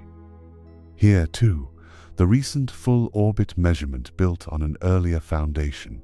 Back in 2023, a single dayside measurement using the same instrument had already ruled out any thick carbon dioxide heavy atmosphere on this world, the kind of thick blanket that traps heat the way it does on Venus. The newer, full orbit data confirmed and deepened that earlier finding rather than overturning it. Its dayside runs noticeably cooler than its neighbors, registering around 205 degrees Fahrenheit, still fiercely hot by any human standard. But its night side again showed essentially no detectable warmth, statistically no different from the airless world sitting just inside it. Unlike Planet B, though, the data for Planet C cannot completely rule out one particular possibility: a thin, oxygen-rich atmosphere too tenuous to trap much heat or carry it very far, rather than an entirely bare surface.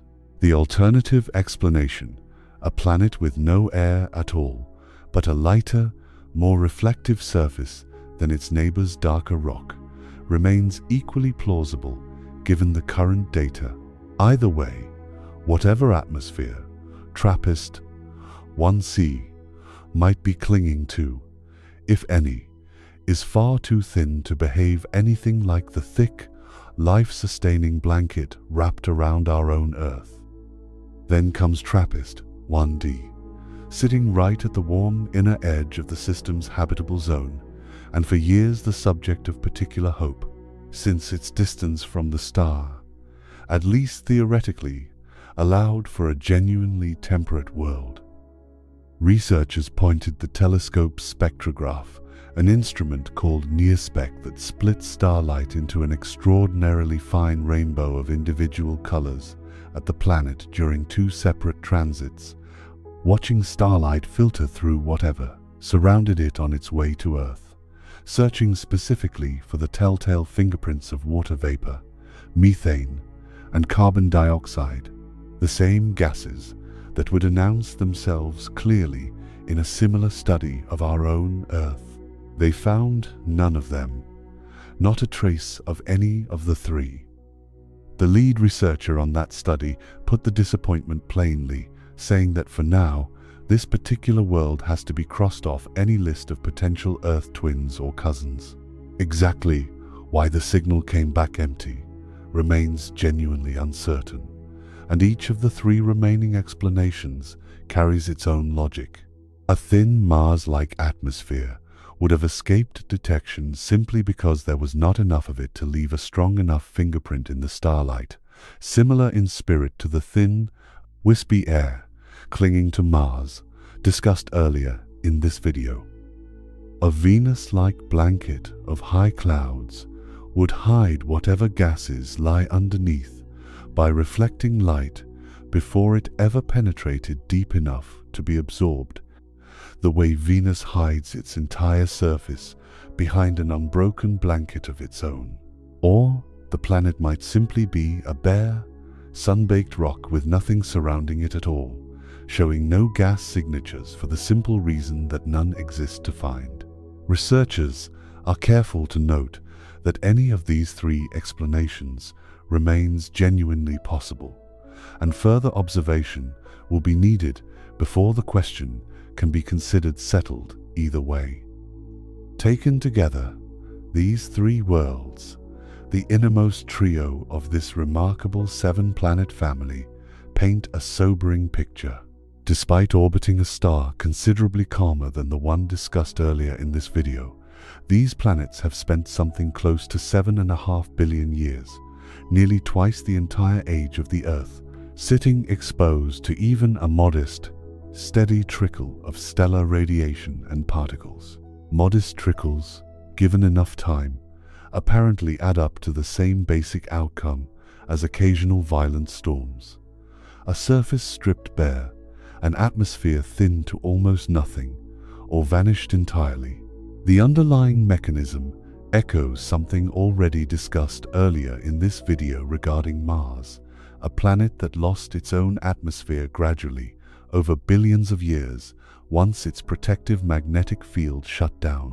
Small, rocky worlds simply do not have unlimited reserves of air and water to give away. Whether the loss comes from a young, violent star's occasional fury, an old, settled star's endless, patient trickle, or even a planet's own interior cooling down the way Mars's core apparently did, the outcome, after enough billions of years, tends to look remarkably similar: a thin, struggling atmosphere, or none at all. A dedicated small satellite named Pandora, developed specifically to help address one of the biggest complications running through all of this research, the star's own activity, muddying the delicate signal astronomers are straining to read, was built specifically with systems like this one in mind, part of a growing effort to build instruments better suited to exactly this kind of painstaking work. And yet, this is very much not where the story of this particular system ends. 3 planets circle close enough to their star to have been examined thoroughly and found wanting. 4 more worlds remain, sitting farther out, in that colder, quieter portion of the system where liquid water would need a real greenhouse effect to survive on the surface at all, or where it might exist only as buried ice. Being fainter and more distant from their star also means each of them delivers a correspondingly weaker signal to work with, a fact that has slowed careful characterization considerably compared to the 2 inner worlds already discussed. Where planets B and C produced relatively quick, clear answers once the right instrument was finally pointed their way, the outer worlds have resisted such tidy conclusions, their true nature still very much an open, actively pursued question. Whether any of them manage to hold on to something worth calling an atmosphere, something that might yet justify all of this careful, patient, decade-spanning attention, is a question this search cannot leave unanswered, and one that leads directly into the coldest, least explored corners of this entire remarkable little system. 4 planets remain in this accounting, and each one sits far enough from its star's glow that the instruments already straining to read the 2 innermost worlds' faint signals must strain harder still out here, working with light fainter yet. Start with TRAPPIST 1e, the planet that has carried the heaviest weight of hope since the very week this system was first announced. Sitting comfortably inside the habitable zone, neither scorched like its 2 inner neighbors, nor buried in permanent ice like the worlds farther out, TRAPPIST 1e represents, on paper, close to the best possible remaining candidate anywhere in this entire 7-planet family. One astronomer studying the planet, Sukrit Ranjan, of the University of Arizona, summarized the stakes in the simplest possible terms. If this world has an atmosphere at all, it is very likely habitable. Everything comes down to that one word, if. Picture, for a moment, what a good outcome might actually look like.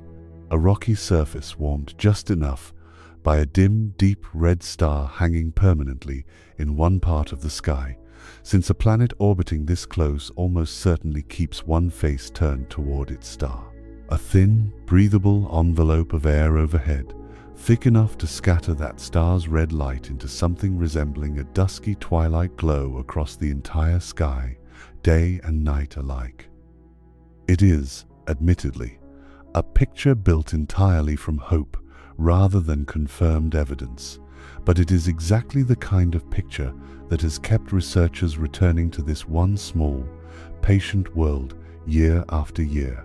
Answering that single question has proven considerably harder than anyone expected. A research effort called DREAMS, short for Deep Reconnaissance of Exoplanet Atmospheres, using multi-instrument spectroscopy, has made TRAPPIST-1e one of its flagship targets. Researchers on that team, including astronomer Anna Glidden at the Massachusetts Institute of Technology and astronomer Nestor Espinosa at the Space Telescope Science Institute, have now pointed the James Webb Space Telescope's spectrograph at TRAPPIST-1e across 4 separate transits, watching starlight filter through whatever surrounds the planet on its way to Earth. The results, published only recently, came back genuinely ambiguous rather than clearly one way or the other. An early pass through the data turned up a tentative hint of methane, a gas that, on Earth, comes overwhelmingly from living things, and for a brief moment, that hint drew considerable excitement. Closer scrutiny has since suggested that hint is more likely to be noise leaking in from the star itself, rather than a genuine signal from the planet. Though researchers are careful to note, this does not mean the planet definitely lacks an atmosphere. It simply means the current data cannot yet tell the difference reliably. 2 competing possibilities remain squarely on the table: a nitrogen-rich atmosphere carrying faint traces of methane, not entirely unlike the hazy air wrapped around Saturn's largest moon, discussed earlier in this video, or else a bare, airless world with nothing surrounding it at all. The same conclusion already reached about its 2 inner neighbors. That difficulty comes down to a stubborn, practical problem rather than any fault in the planet itself. TRAPPIST-1, being small, cool, and covered in dark and bright patches that shift as the star rotates, produces its own faint, shifting pattern of light entirely independent of any planet passing in front of it. Trying to pick out a planet's whisper-thin atmospheric signal against that shifting stellar backdrop is a bit like trying to make out a single quiet voice at the back of a crowded room while everyone else keeps murmuring and shuffling their feet. The signal you actually want buried under noise that never quite settles down. Researchers are now tackling that problem directly, scheduling a series of 15 additional observations that watch TRAPPIST-1e transit back-to-back with the innermost planet discussed earlier in this video, the one already confirmed to be an airless, bare rock. Since that inner world carries no atmosphere of its own to confuse the picture, any pattern showing up in both planets' data at once almost certainly comes from the star rather than from either planet, giving astronomers a clean way to subtract the noise and finally isolate whatever signal TRAPPIST-1e might be sending on its own. Results from that fuller campaign are expected sometime this year, and researchers studying the system have called the moment a particularly exciting one, a genuine chance, for the first time, to confirm or rule out an atmosphere on a temperate world beyond our own solar system with real confidence rather than educated guesswork.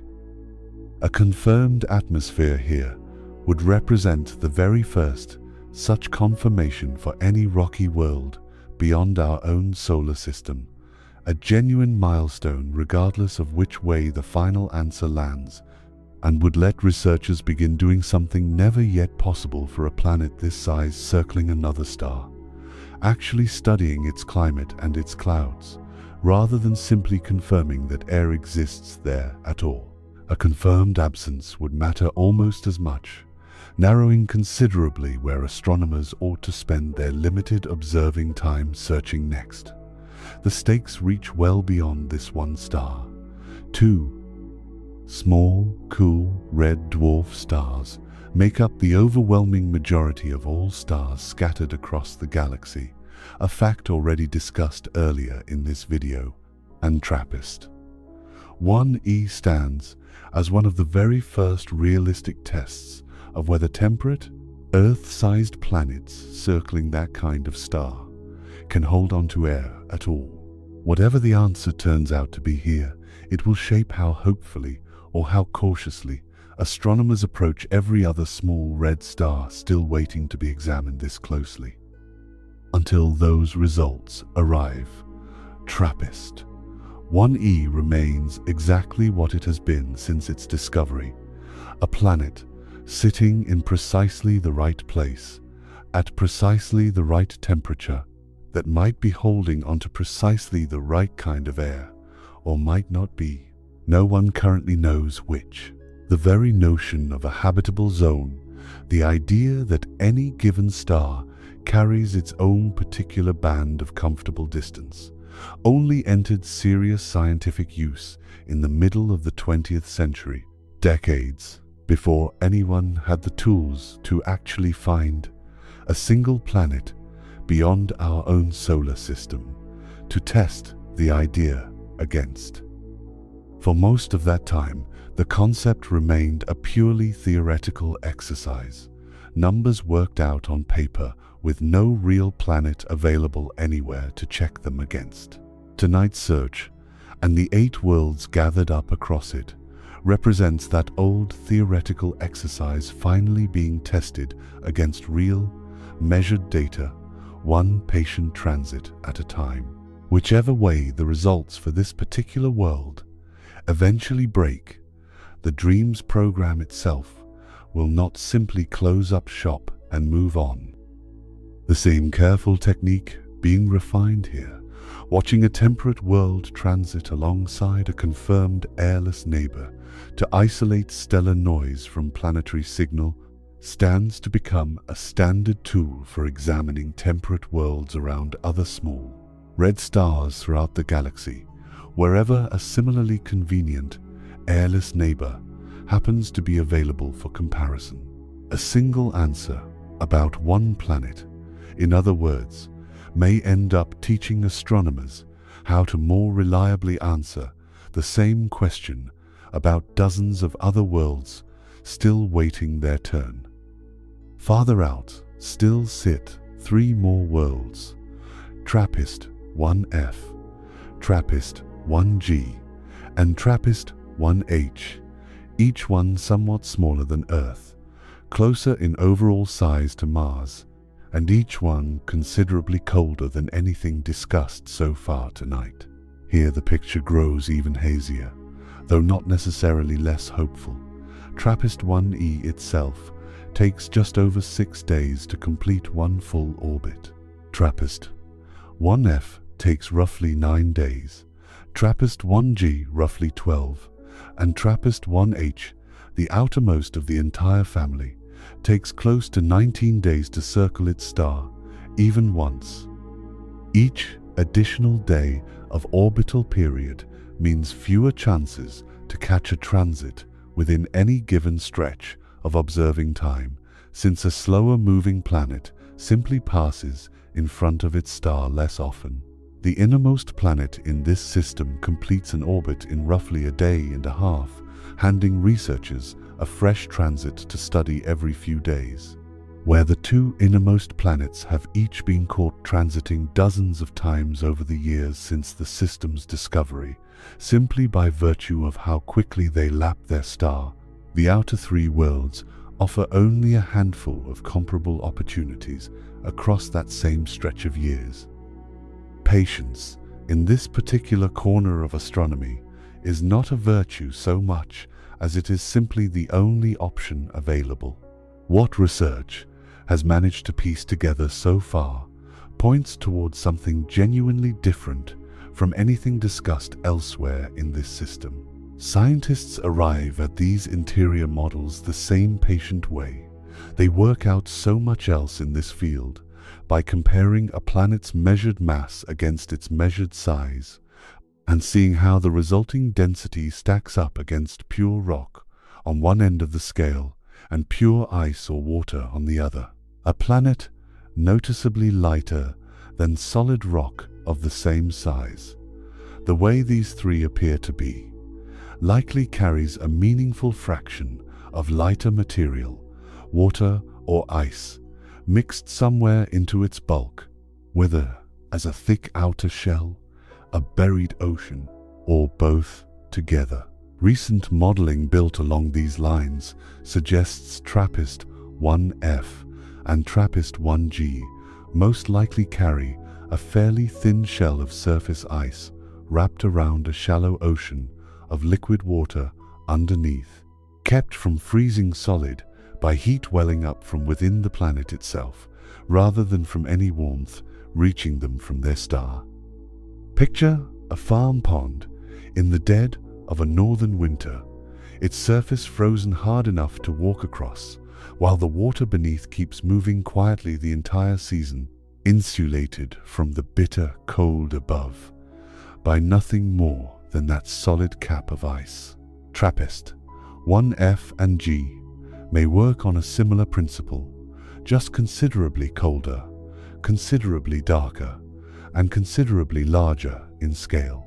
Picture standing on such a surface, if a person ever could, looking up at a dim, reddish star hanging low and permanent in one particular patch of sky, the ice underfoot stretching flat and unbroken in every direction, hiding whatever moves beneath it entirely from view.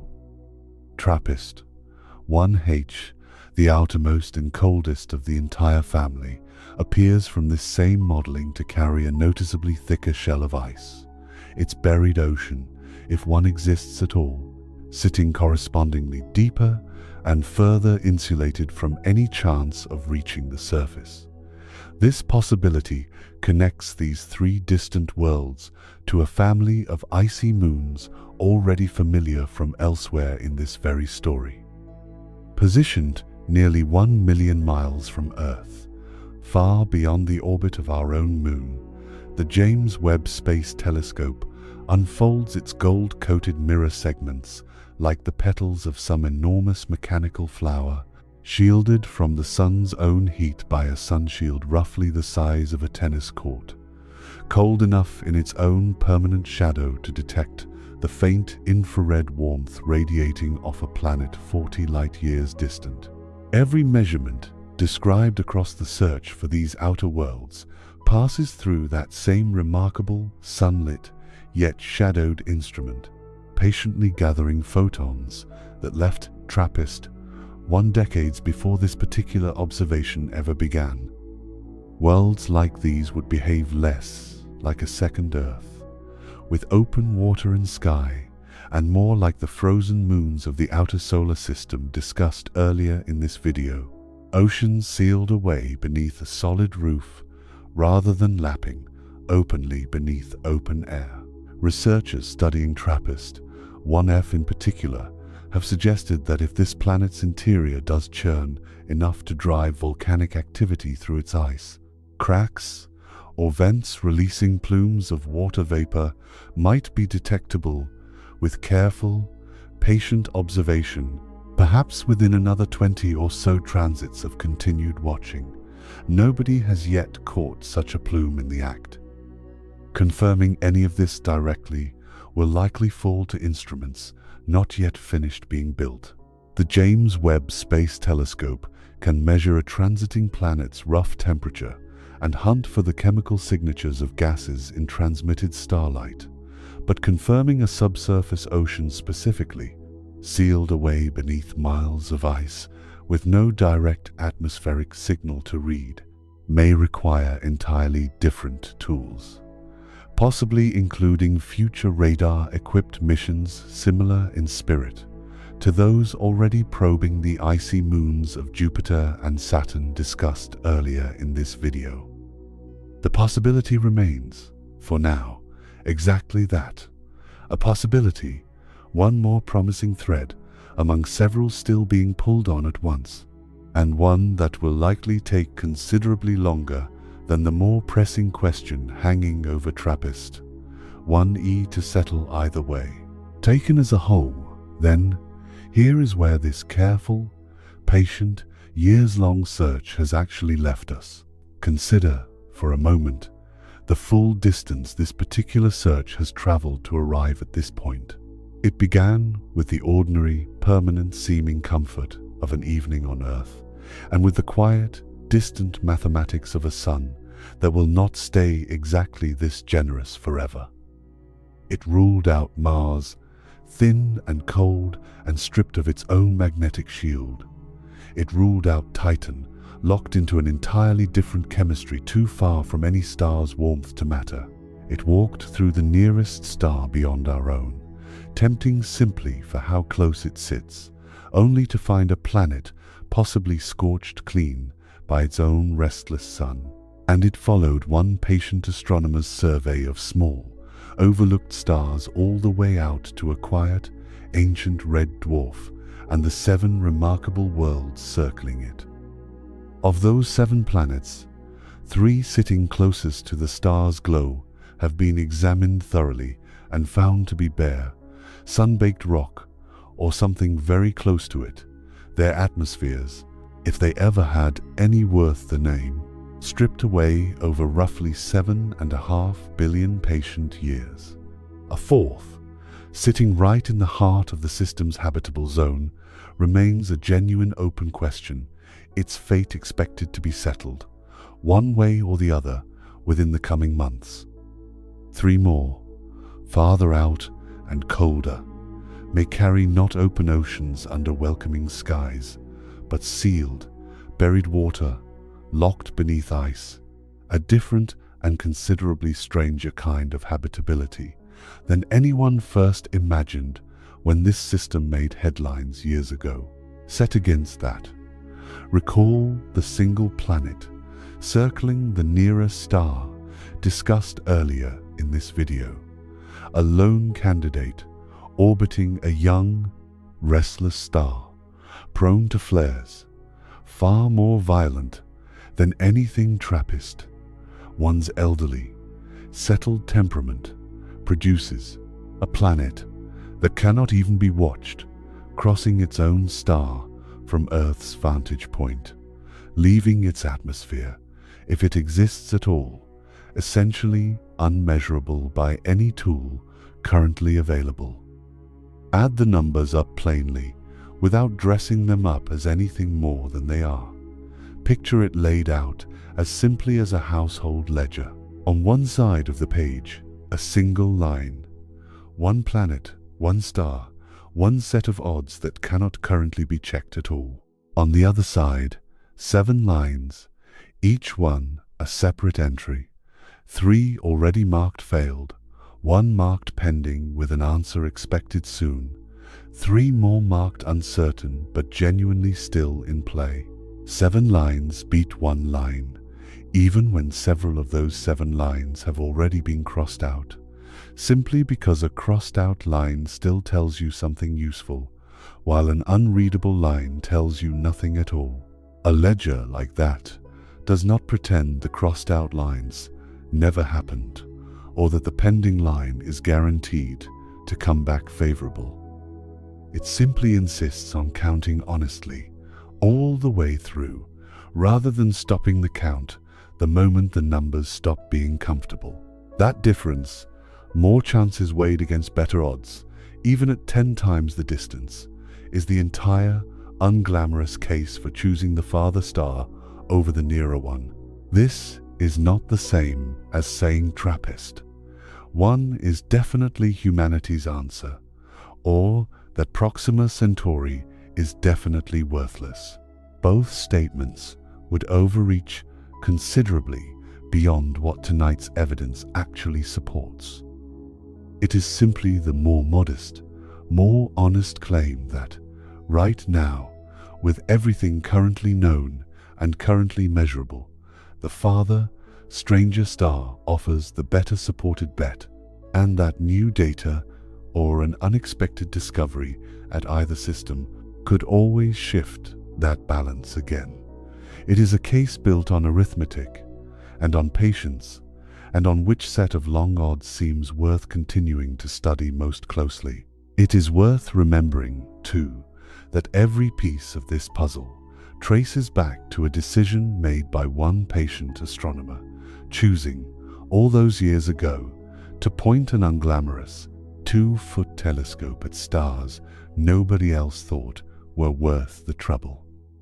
Entire careers, entire international collaborations, and 400 hours of the most sought-after telescope time in the history of astronomy all grew outward from that one modest, deliberate choice. This search does not end here, tonight, with this particular tally either.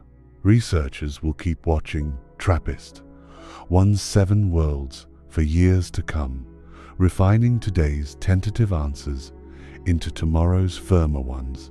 The same patient process that has already turned early guesses about 3 of these worlds into settled, confirmed fact. The story of this one remarkable little system is very much still being written, one careful transit at a time. There is something worth sitting with, quietly, in all of this, once the arithmetic has been laid all the way out.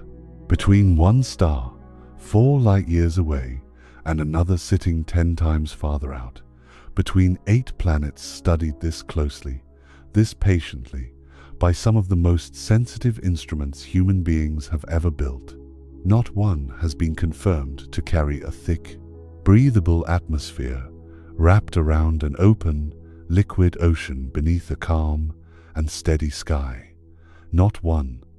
3 are bare rock. 1 remains genuinely uncertain, an answer likely just months away.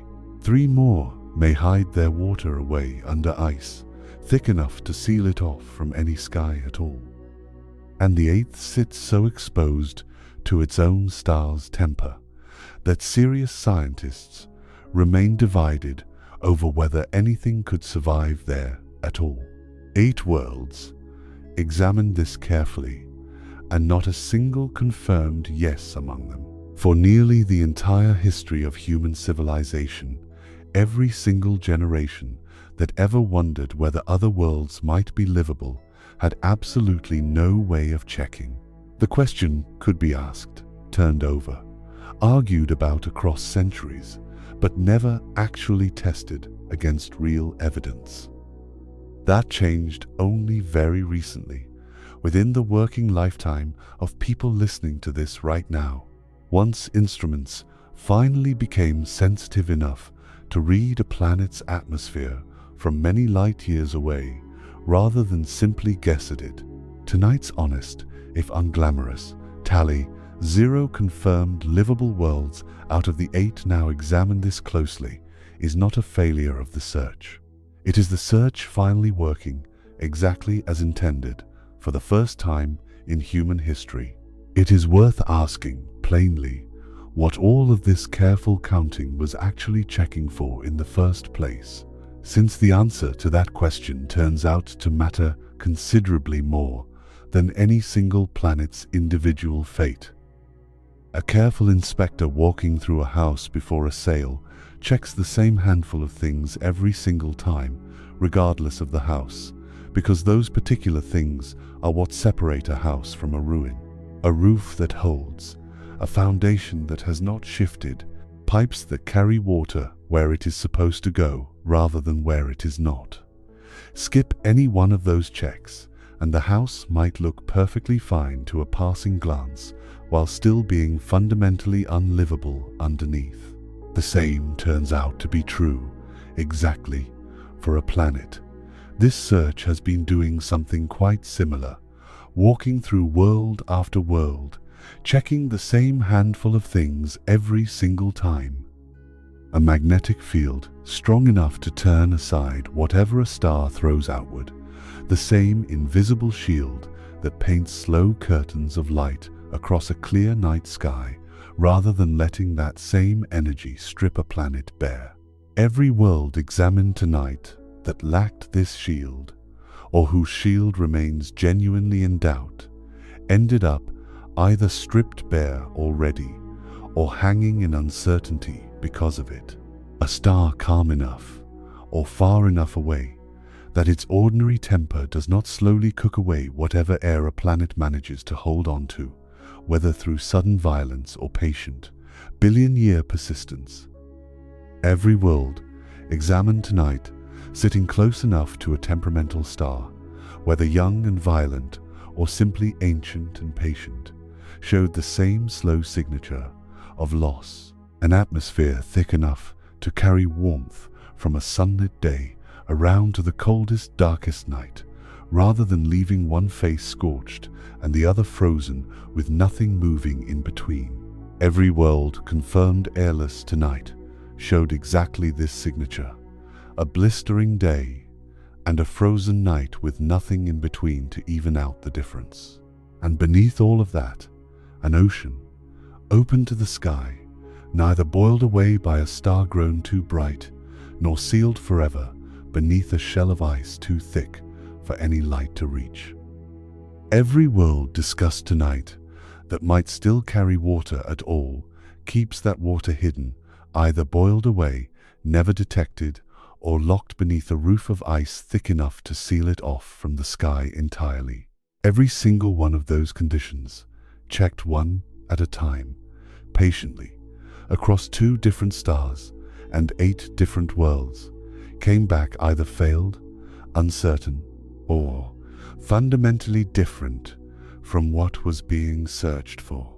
Every single one of those same conditions is true, right now, tonight, of the planet currently holding you up as you listen to this.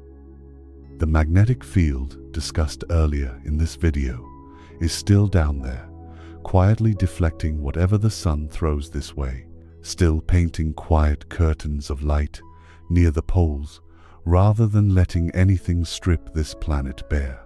The atmosphere is still thick enough to carry the day's warmth into the night, without leaving half the planet frozen solid the way it does on nearly everything else discussed tonight. The ocean is still liquid, still open beneath the sky, still doing exactly what oceans do, rather than sealed away under ice or boiled off into an already thickening haze of vapor.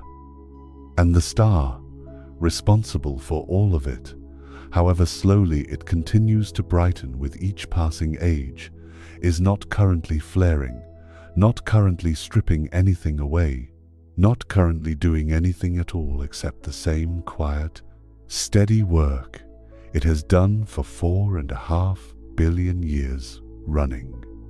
None of this makes Earth permanent. Nothing discussed across this entire search suggests permanence exists anywhere for anyone, and this small, temporarily fortunate planet is no exception to that rule.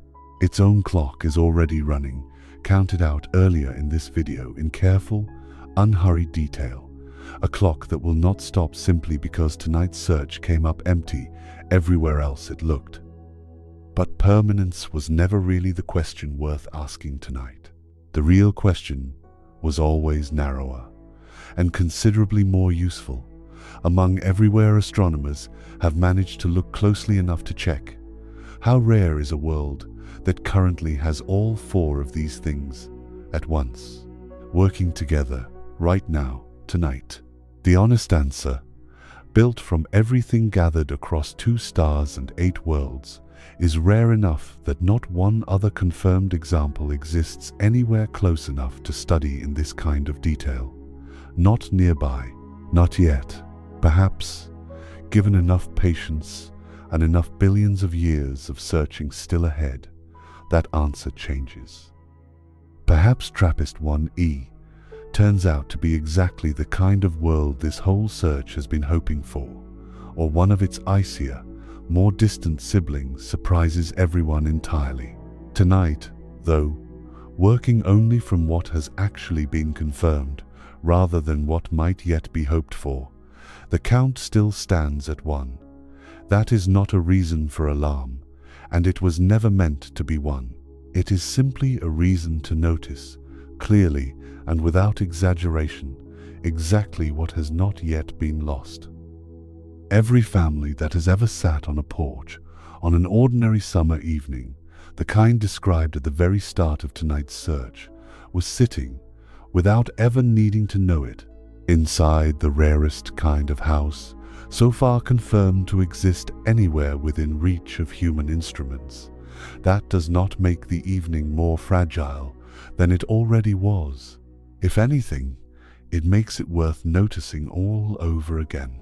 Screen doors will still creak open onto ordinary evenings for a very long time yet, oceans lapping quietly at shorelines that are, for now, going nowhere, skies doing precisely what skies have always done, entirely unremarkable, and entirely, almost unbelievably, rare. Every single ingredient, this long search, has spent 4 separate discussions carefully checking for, one planet at a time, is sitting quietly outside your window tonight, entirely intact, doing precisely what it has always done. The ocean is still there, the air is still there, moving easily from lung to lung the way it always has. The shield overhead is still holding, and the star responsible for all of it is, tonight, simply and quietly shining, exactly as it has for 4.5 billion years, asking nothing of you in return. A house does not need to last forever to be worth appreciating while you still live in it, and neither, it turns out, does a planet. Whatever tomorrow brings, and whatever this search continues to reveal about worlds far stranger and far more distant than this one, nothing here has been taken away yet. Rest easy tonight, beneath a sky that still remembers how to hold you.